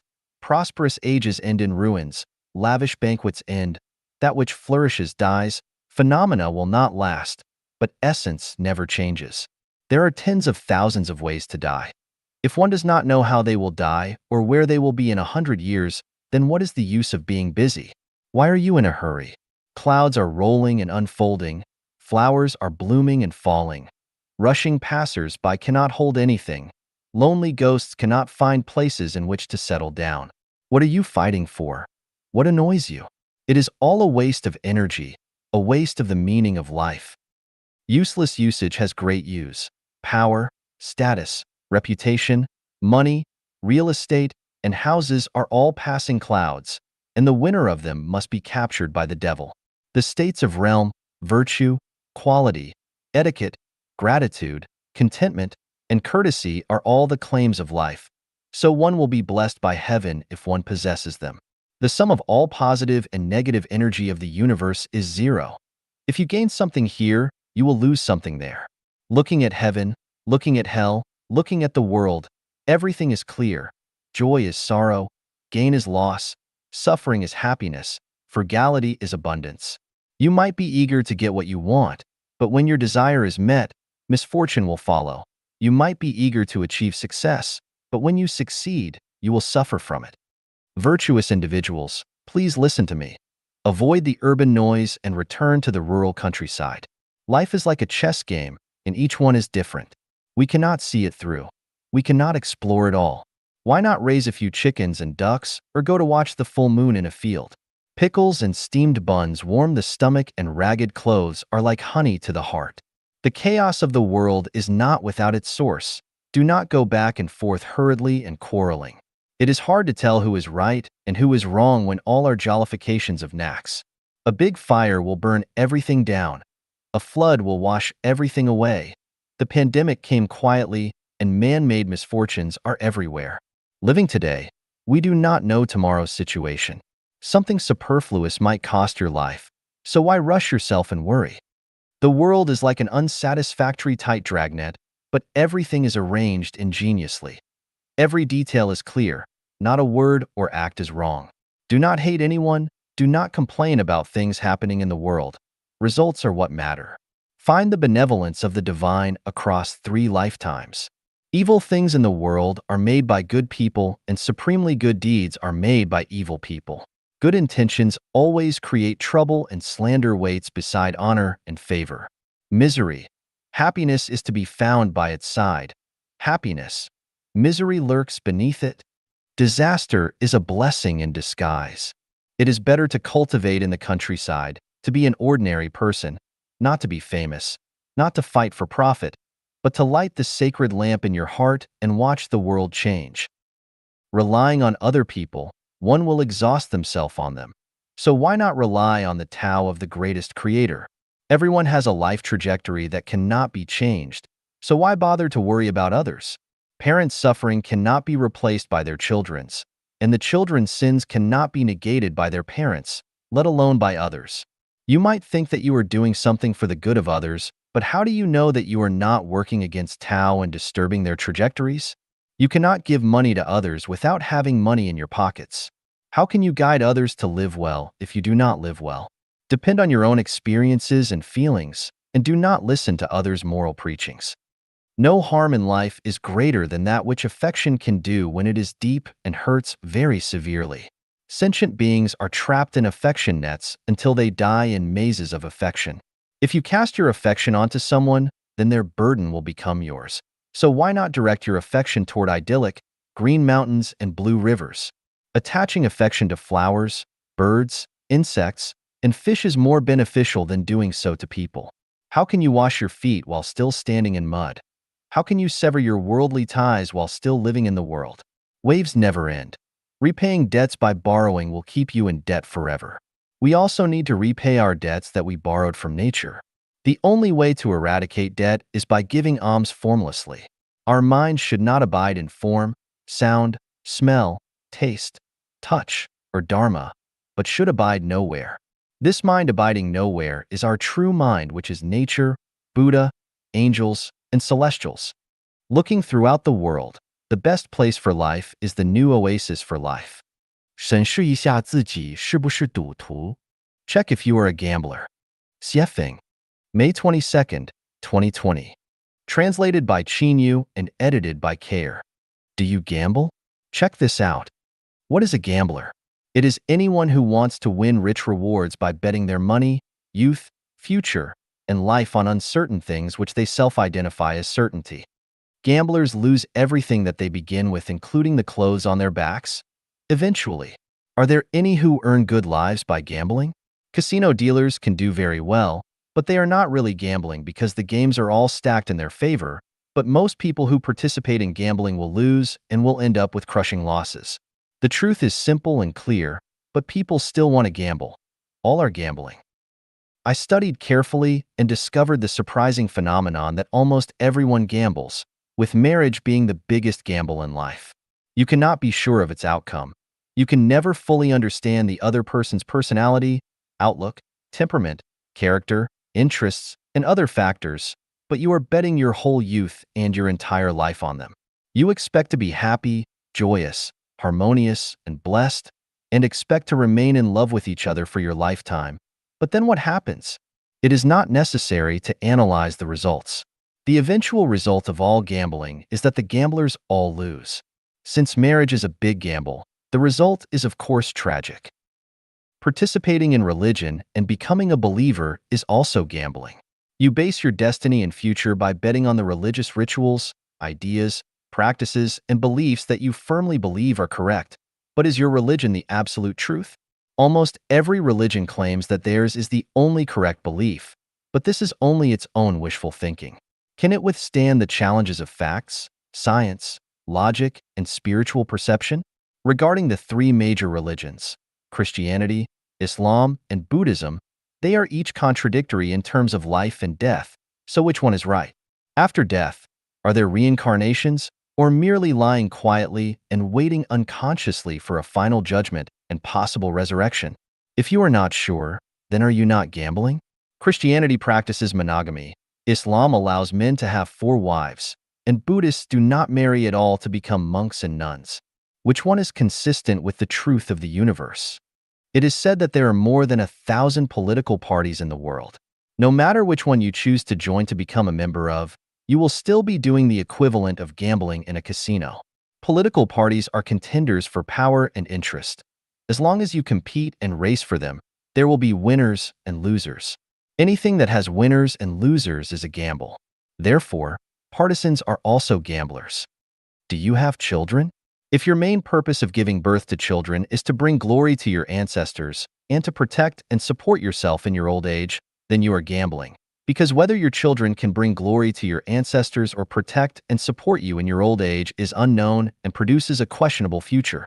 Is not putting your hard work, sweat, and hope on uncertain outcomes gambling? Are you not a gambler? Do you spend time, energy, and money on interpersonal relationships? If so, you are gambling. Whether it is for benefit and safety or for affection and entertainment, as long as you establish special relationships with others, you are gambling. You cannot guarantee whether the special relationships you have forged will be blessings or curses, or whether you are putting yourself at risk or bringing in noble allies. Do you trade stocks, engage in venture investments, support a company financially? If any of these are yes, then you are gambling because you do not know what any of the outcomes will be. You are just taking risks and thinking wishfully about getting generous returns. You can never be sure whether the results will be counterproductive. How different are these endeavors from going into casinos with the intention of winning big money?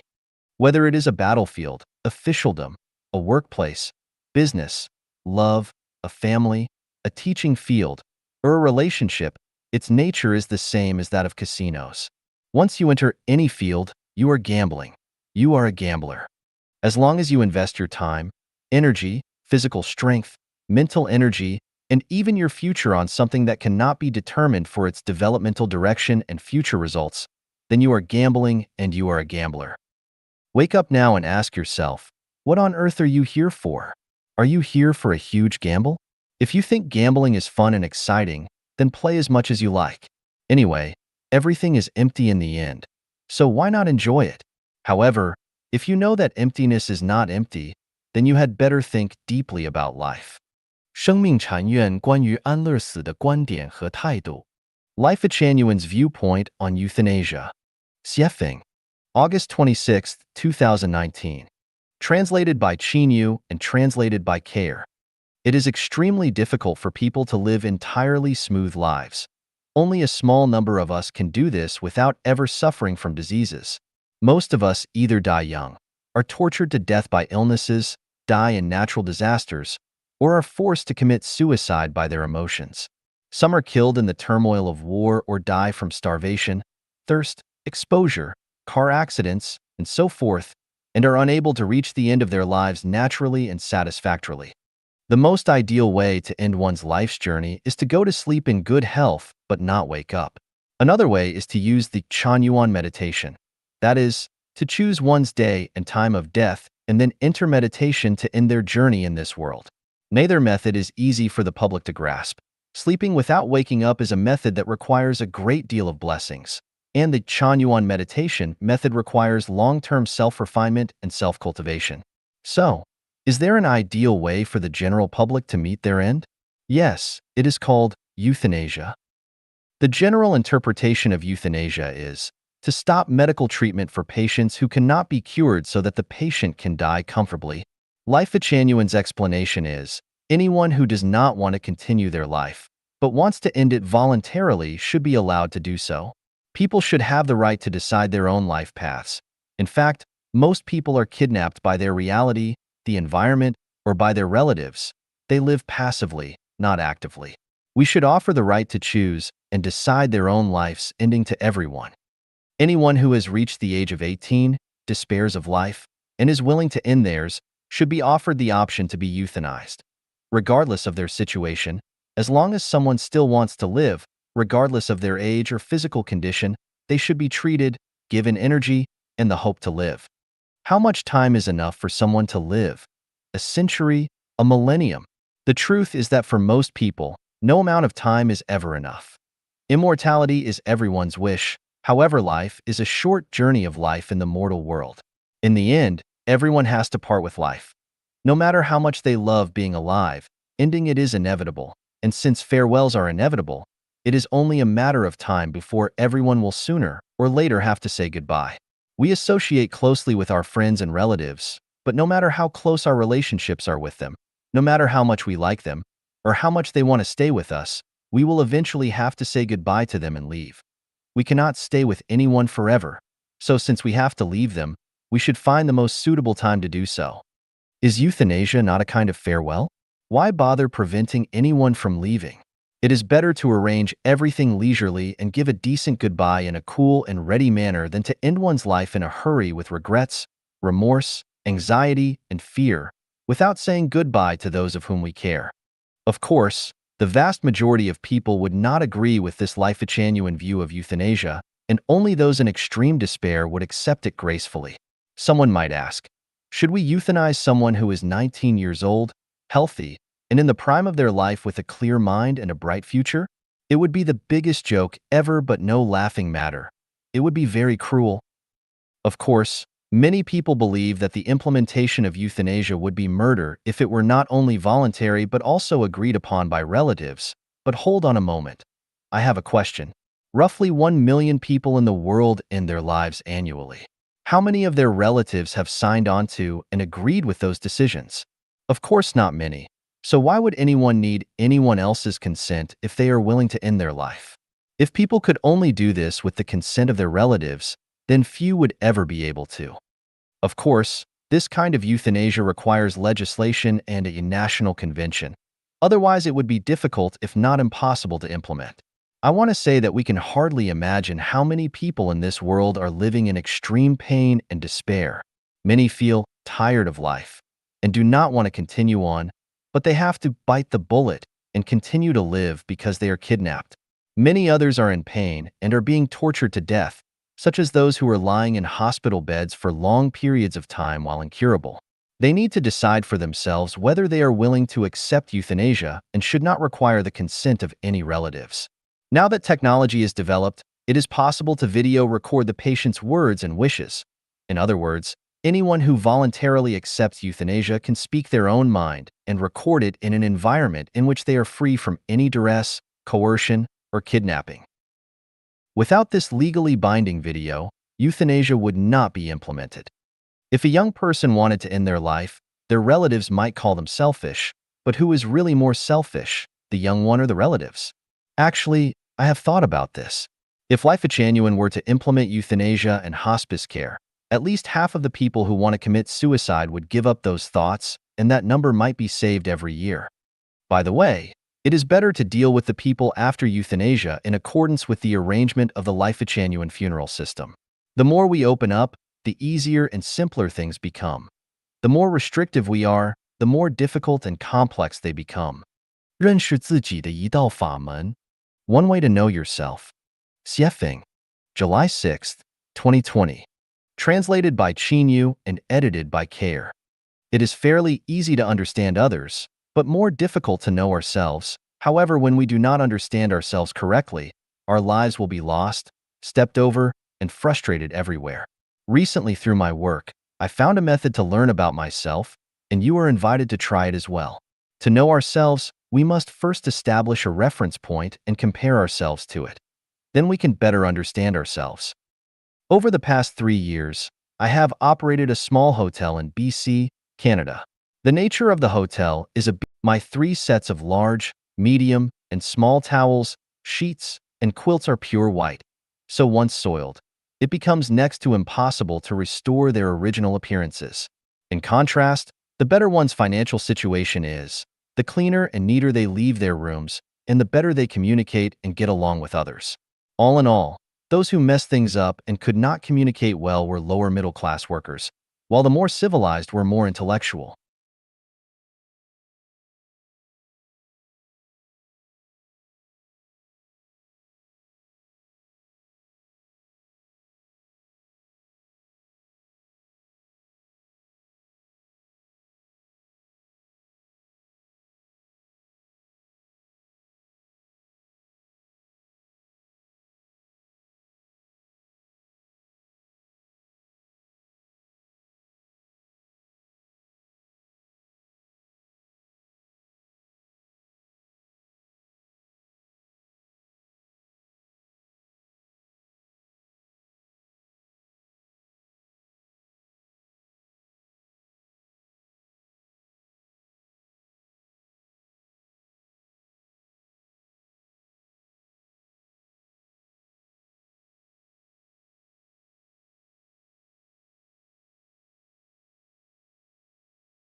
Intellectual.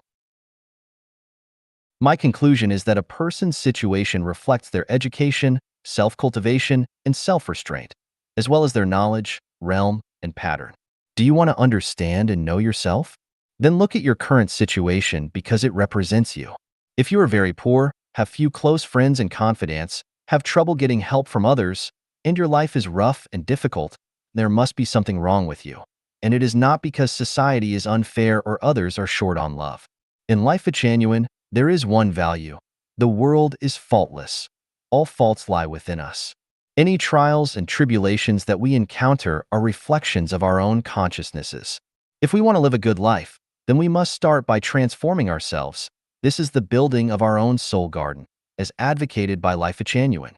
Never resent or blame others or your society.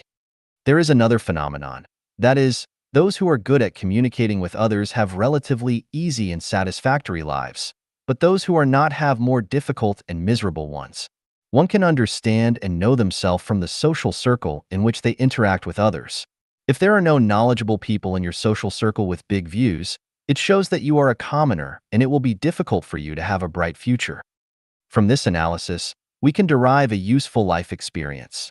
That is, that one should always put the improvement of one's education, knowledge, self-cultivation, self-restraint, realm, and pattern first, not rushing to make money, success, to become the best, to glorify your ancestors, or to curry favor with rich and powerful people and celebrities. If you are excellent, then those correspondingly good things will come to you. But if you are not, then do not detest the flies around you. Let yourself be a flower. Butterflies will find you. By extension, when you are faced with natural and man-made disasters such as epidemics, floods, turmoil, and the like, do not blame the greatest creator for being unjust or people for being unkind. All these things are reflections of your human mind and consciousness because you caused and invited them upon yourself. If you want the weather to be favorable, the world to be peaceful, and everyone to be happy and satisfied, then you should first learn to be a decent person, learn how to communicate, always be wary of your thoughts and intentions, and make sure that they are not evil. If you have more negative, passive, and pessimistic emotions, then your lives will become harsher and the world will continue to worsen. Above is a basic method of how to understand and know oneself. The core of this method is the root, quality.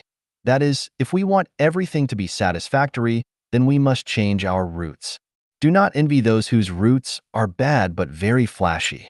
If one's position cannot match their virtue, then disasters will befall them. Flaunt with bad roots, and you will see the results. They must include disasters. 影响人生的8个外在隐形因素。 8 invisible external factors influencing our lives. Xiefeng, May 9th, 2020. Translated by Q and edited by Care.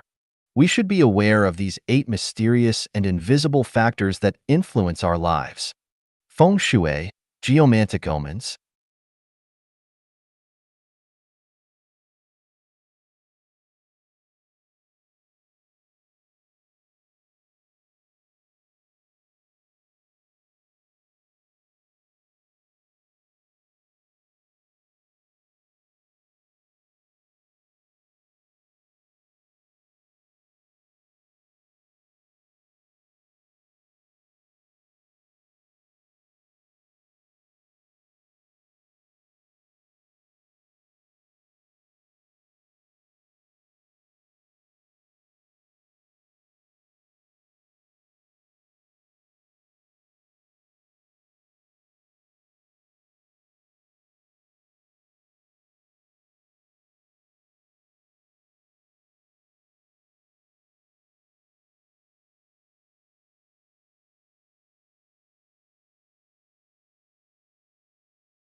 gods and deities, grievances and curses of others, ancestral virtues and sins, solar radiation, socio-ecological environments, destiny trajectories, mathematics. Let us examine each one of them in greater detail. Feng Shui mainly refers to one's geographical and atmospheric environments, the veins flowing underground, the humidity or dryness of the climate, whether the air is fresh and its flow is smooth and unobstructed, whether there is sufficient light and the geomagnetic field is comfortable and pleasant, as well as the water quality and the chemical elements contained within, and whether it is alkaline or acidic, and so on. It is really not easy to find a perfect geomantic omen place. The best way to avoid long-term damage to yourself by certain unfavorable factors is to change your living space often. Most chronic diseases are caused by feng shui, and they can be cured after changing one's environment. For example, if people with arthritis who live in humid areas can relocate themselves to places with drier humidities for 3 to 5 years, their arthritis can heal completely. People in my hometown in the thousand-year world never get sick for many reasons, but one of them is that people change their living environments often. This is why I emphasize that Life-Genuine Celestials must move to another home every 3 years. When there are 256 homes, new oasis for life, on the earth, it will be hard to get sick for a lifetime if you relocate yourself every 3 years. Affection of gods and deities. Everything has spirituality. What we call heaven gods, mountain gods, water gods, earth gods, and so forth are actual gods and deities, and if we worship them in our hearts, then we will have no bad luck. For example, if you want to climb a mountain, pray to it and ask its God for protection, and you will not fall or injure yourself during your climb. If you pray to a river god or deity when crossing its river, then you will cross it safely. If you soothe and comfort the trees, flowers, insects, birds, and beasts where you live, then you will face no misfortune. Other people's grievances and curses are very harmful to life. If you do not believe me, then you should live among people who are full of grievances.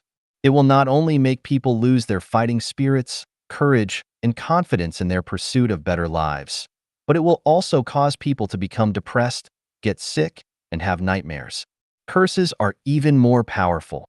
They are silent harm from their hearts and invisible thought powers. It is also a curse to secretly cut a ground vein or manipulate an ancestor's grave. Curses will lead to the declines and extinctions of families and nations. They will even lead to sudden disasters, so it is best to remain cognizant.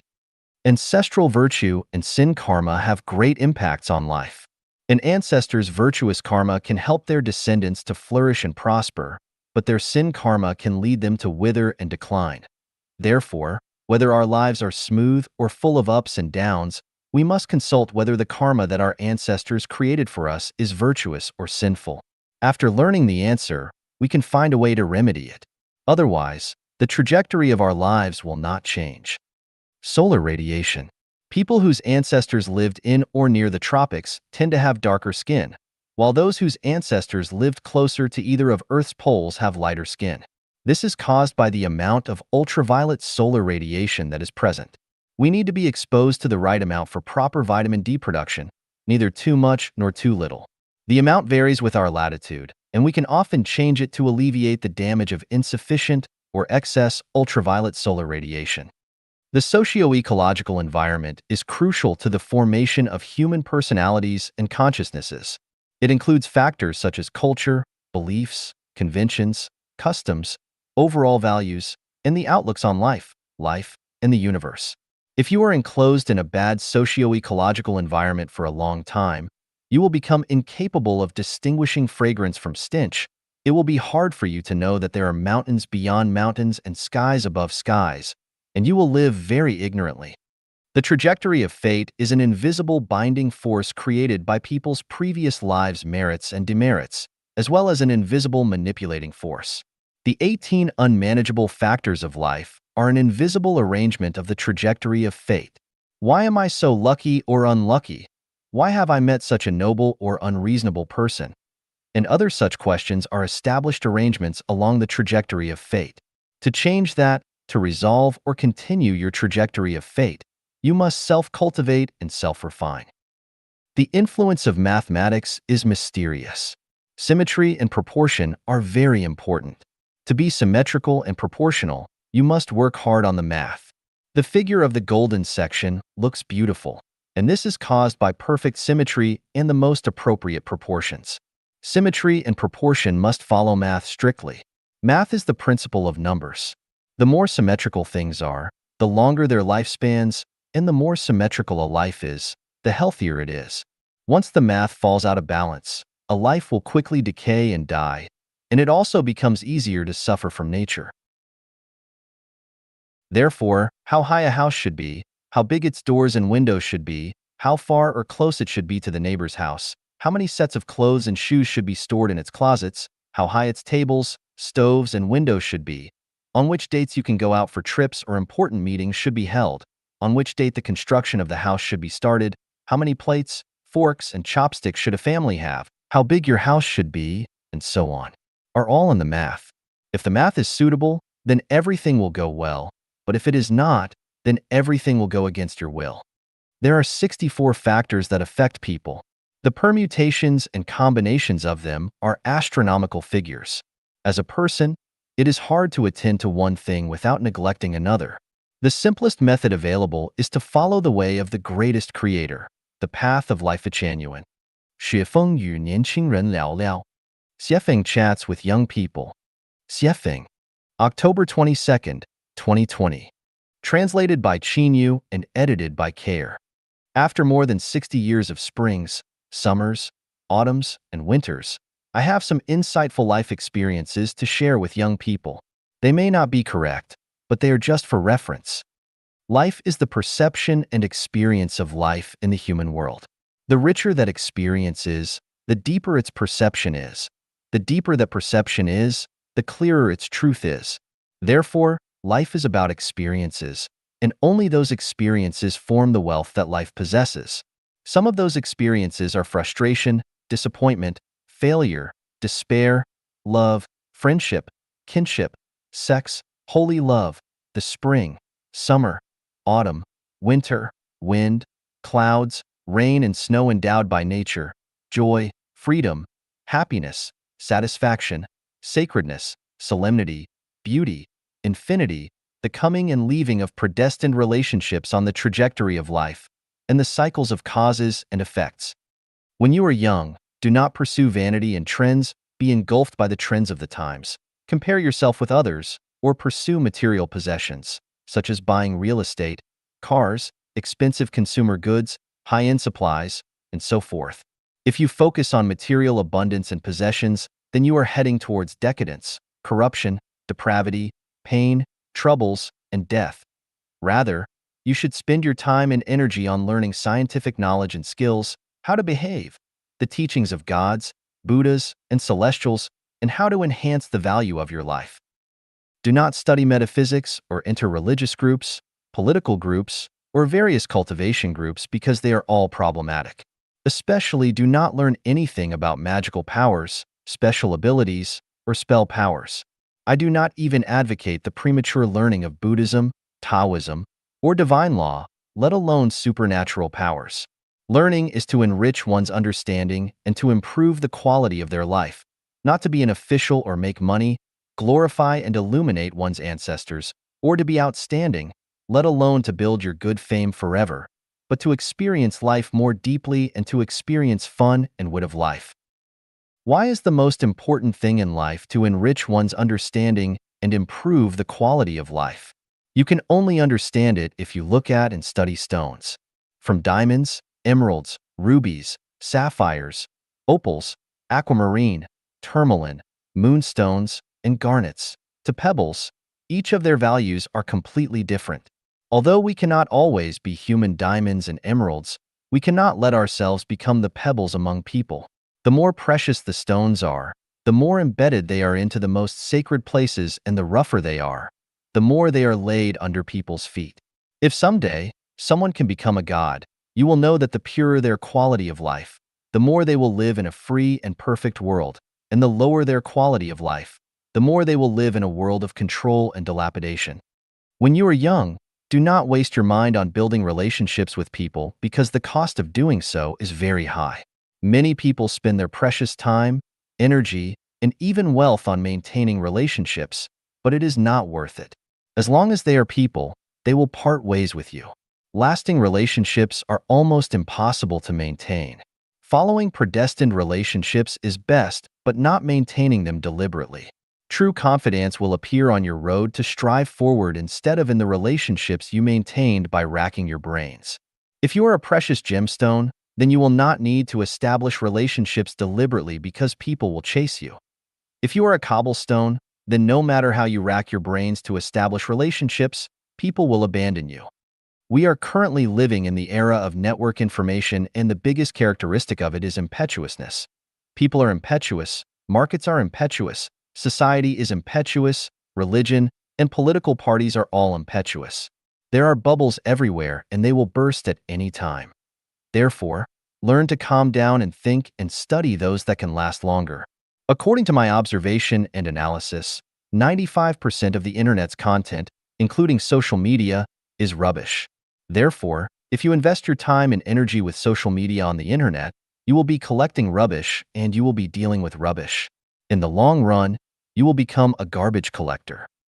There are three major wealths in life: material wealth, spiritual wealth, and soul wealth. When you are young, you should pursue soul wealth first, then spiritual wealth, and material wealth last. If you have a healthy body, that is equal to having material wealth. It can be said that health is the first material wealth of life. Thus, you should take good care of your body, do not stay up late, do not smoke, avoid drugs and alcohol, do not overeat, but eat in an orderly manner, and do not do so indiscriminately to satisfy your appetite. Your first priority in life is to honor your parents. How your parents treat you is their business, but as children, do what children should do. There are many ways to do this. The most important is to not let your parents worry about you and rush about and overwork for you.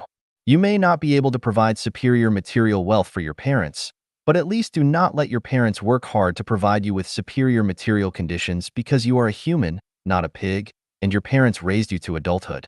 After you have reached the age of 18 years, you have to walk on your own, and you can no longer rely on your parents for your survival. In this way, even if you cannot afford to support your parents in their old age and bury them, at least you will not have too much guilt in your heart, and in the eyes of heaven, you will be regarded as a reasonable person, a person who can be blessed. I have compiled a book, Treasures of Classical Advice, which is the essence of the wisdom and experiences of human sages. It is worth reading. I hope that you will read it when you are free, because you will definitely benefit from it. 共产主义，劳苦大众的唯一幸福之路。 Communism is the only way to happiness. For the toiling masses. Xiefeng. November 20th, 2020. Translated by Qin Yu and edited by Care. Communism is actually sharing, and the higher the degree of sharing of things, the greater their value. The most effective way to maximize the value of all resources is to share them with everyone, which is communism's essence. People are inherently selfish, so they reject communism intuitively, and they are most afraid of sharing when they have little material wealth. If a person is so poor that they only have a broken bicycle, then they will be unwilling to allow anyone else to ride it. This is human nature.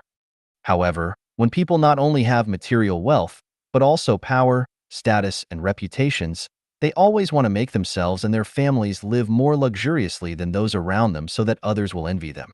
This satisfies their vanity, so they are reluctant to share anything with others. Since Marx founded his theory of communism, the communist movement has almost always been promoted violently and in ways which damage the interests of the property-owning class. The imperfection of Marx's communist theory and the blindness of the behavior of communist practitioners has led to the failure of the communist movement. As a result, when people hear about communism, they instinctively hate it and resist it, which is completely understandable. According to historical experience, I can understand why people demonize and resist communism. This should be a lesson learned, and it can even be said that they are doing right because the so-called communist movements throughout history have run completely counter to the real thing. True communism is gentle, soft, and civilized, not coercive, violent, or depriving others of their property. Who has suffered the most in human history? Of course, it has always been the toiling masses, that is, the common people. For thousands of years, their condition has basically not changed much, and they are still the bearers of most of the suffering. I grew up in Asia, spent more than 10 years in Africa, lived in North America for nearly 4 years, and I have also spent a few months with primitive tribes in Oceania. I felt and experienced deeply the pain and troubles of the commoners everywhere I went. In order to relieve the suffering and troubles of the toiling masses, I have immersed myself in the Bible, Buddhist scriptures, the Quran, the Tao Te Ching, and I have also concentrated on Western spiritual practices and Eastern Osho. I have always paid attention to the global climate and ecological changes, focusing on changes in global political ecology. What I want to tell mankind is that communism is the only bright way out for the common masses. So, what is communism? I have explained some of its theories, but no theories can reveal the essential characteristics of things, let alone analyze all the interpretations and extensions of them. It is only by creating real objects that people can observe intuitively and deeply that they will fully understand them. Therefore, Chanyuan Celestials and I created the purely communistic New Oasis for Life, formerly the Second Home. So if you want to know and understand what communism is, you can visit and experience the New Oasis for Life created by Life Chanyuan for yourselves. Many people equate communism with utopia, and there is nothing wrong with this understanding because utopia is the embryonic form of communism, but most of them throughout history have failed. In order to figure out the reasons for their failures, I have carefully analyzed some historical ones, especially the New Harmonious Village, founded by the utopian socialist practitioner, Owen in the United States. I wrote an article to analyze the reasons for its failure in which I opined that its core problem and the reason for its failure was that its utopian leaders did not have clear understandings and blueprints in their minds. They only relied on their passion and were crossing the river by feeling for the stones. So, when encountering the rush of wind, waves, and whirlpools, they could only drown in their rivers. In order to distinguish between the theories and practical activities of communism in history, I call the New Oasis for Life created by Life Chanyuan Xiefeng-style communism. This communism can resolve territorial disputes between countries and excessive consumption of natural resources, solve the corruption problem of government officials, avoid Yang Galen-style tragedies, reduce criminal activities by 3/4, enable people to live and work in peace, eliminate war, turmoil, refugees, and hunger, reduce suicide rates by more than half, and can give 98% of the people happy, joyful, free, and blessed lives. Who are these toiling masses? The term refers to those who have suffered their entire lives for food, clothing, housing, transportation, life, old age, sickness, and death. Those who have been struggling for a lifetime and are still struggling. Those who have suffered and have been bullied, troubled, and tortured all their lives. Those who have been looking forward to getting rich every year, while year after year still wearing torn clothes. Those who lack security but see no hope. And those who hate government officials, but on the surface have to show smiles on their faces and be deferential and sycophant to the officials. In short, everyone who wants to live a good life with their hands and diligence are the toiling masses. The cruel reality is that they are people who want to live better lives by hard work, yet their hands cannot rid themselves of troubles, pains, anxiety, sorrow, and even fear throughout their entire lives. This is what happened thousands of years ago. It is the same today, and it will remain this way for thousands of years to come unless we change our traditional production and life mode completely and enter the Xiefeng-style communist society. Otherwise, they will only dream eternally of having better lives. Moral education is always fragile and vulnerable. Christian moral education, Buddhist moral education, Islamic moral education, Confucian moral education, and the moral education of all kinds of sages have been easily destroyed by the face of reality. Look no further than today's China. All Communist Party officials have been raised on Mao Zedong's ideological and moral education, but in the face of money and interests, Mao's thoughts have been shelved. The level of corruption is staggering. Millions of yuan, even tens of millions are not enough. They embezzled hundreds of millions, billions, or even tens of billions. These servants of the people never cared about the lives of all the young Galens? Who cares about the lives of the toiling masses? Very few. Did decades of moral education work? Not at all. Let us look at the recent U.S. presidential election.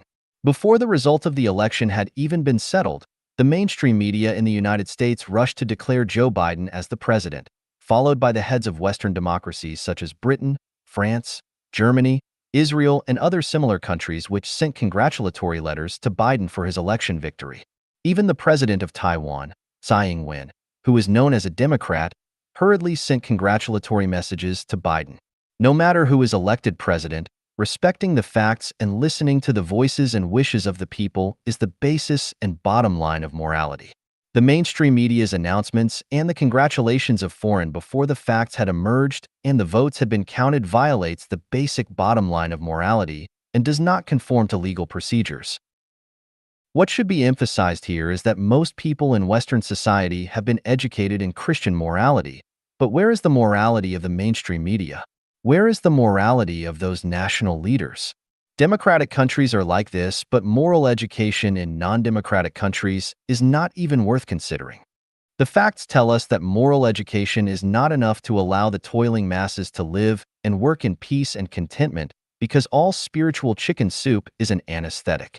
The current rampant Buddhist preaching is even more of an anesthetic, and the preaching to return to traditional Chinese culture is tantamount to advocating for men to wear braids and long mandarin jackets and women to bind their feet. That mysterious and spooky preaching is a portion of poison. Those who care about the welfare of the toiling masses should seek and establish programs which fundamentally guarantee happy lives for them.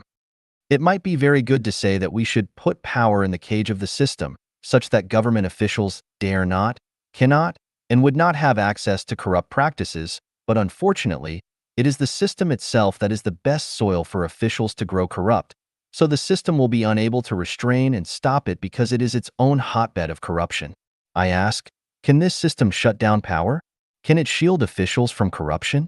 Of course not. There have been many changes of dynasties throughout Chinese history, but what were the results? The herbal soups changed, but the medicines did not. Individuals changed, but the system did not. The obvious result is that the toiling masses are still the toiling masses, and their toiling nature and destiny have been fundamentally unchanged. If you do not change the traditional production and life mode, then it is of no use to change the ones in charge. It is useless even if you adopt a separation of powers, such as in the United States if the president is Old Wang. The judiciary is run by his brother-in-law, the legislative power is under the control of his third aunt, and the media are controlled by his best friends. Toiling masses, use your heads. Would you have free and happy lives? Xiefeng-style communism is the only way to happiness for the toiling masses. The new oasis for life production and life mode, created by Life-Chanuan, is a paradise for everyone. Many poor people among the working people have fluky minds, and they always think that they can squeeze into the upper class and live the life of the best as they sharpen their heads. Yes, they have that chance. There have always been 1 or 2 people out of 10,000 who have achieved this wish, but the probability of success is much too low, and it is a path that very few common workers will ever take. There are also some commoners who think that since they have million yuan houses and cars worth several 100,000 yuan, that they no longer belong to that low level. In fact, they are self-anesthetized and daydreaming. If they cannot maintain control for 3 days, then their car is just a pile of scrap iron. If they do not have food for 3 days, their million yuan house is just a coat. If there is a major illness or disaster, their property and vehicles will not save them. There are even some poor toiling masses who think that since they have become civil servants with iron rice bowls, secure jobs, they feel that their futures are secure, but in fact that is just a temporary comfort for themselves, and when they get old, they will learn the feelings of life, the sour, sweet, bitter, hot, and salty tastes of life. In fact, Xiefeng-style communism is not only the road to happiness for the toiling masses, but also for capitalists and government officials, and the road for the cultivators to become celestials and Buddhas. The reason for this cannot be fully explained in a single article. If you have any doubts, please ask those who have lived and experienced Xiefeng-style communism. They can answer you. Remember this. Communism is the only way to happiness for the toiling masses and the only way out for mankind. 分享一点非常重要的做人常识。 Sharing of some very important common sense of life. Xiefeng. Translated by Qin Yu and edited by Care. October 19th, 2020. If your life is stable but stressed, see if you lack common sense in these areas. If the greatest creator came to you but you failed to recognize him, then your life will reincarnate again and again. If gods, Buddhas, and celestials have come to see you but you have been unaware, then you have not yet awakened, and you can only keep on sleeping. If noble people occasionally appear in your life but you do not acknowledge them, then it will be difficult for your life to have a turning point and change, and your hardships are inevitable. Among the three factors that change one's destiny, personality is a very important one. This person may be a god, Buddha, celestial, or noble on the path of your life, and as long as you know any of them, your destiny will develop and change for the better. But I found that no one knows the greatest creator, and when gods, Buddhas, and celestials come around, people do not know them either. When noble people come near, few will pay attention to them. Therefore, most people are just living beings, rather than otherworldly saints. Some people can change the trajectories and destinies of their lives, but it is unfortunate if they keep missing their chances. 5 major turning points impacted my life. 4 were from noble people, and 1 was related to the greatest creator. Had I not recognized the greatest creator, this tour guide that you know would not have been born, and were it not for the 4 noble people's guidance and help, I would be an old farmer in my hometown today. Where are the noble people, the gods, Buddhas, and celestials, and where is the greatest creator? They are all in your life and at your side. Why can you not see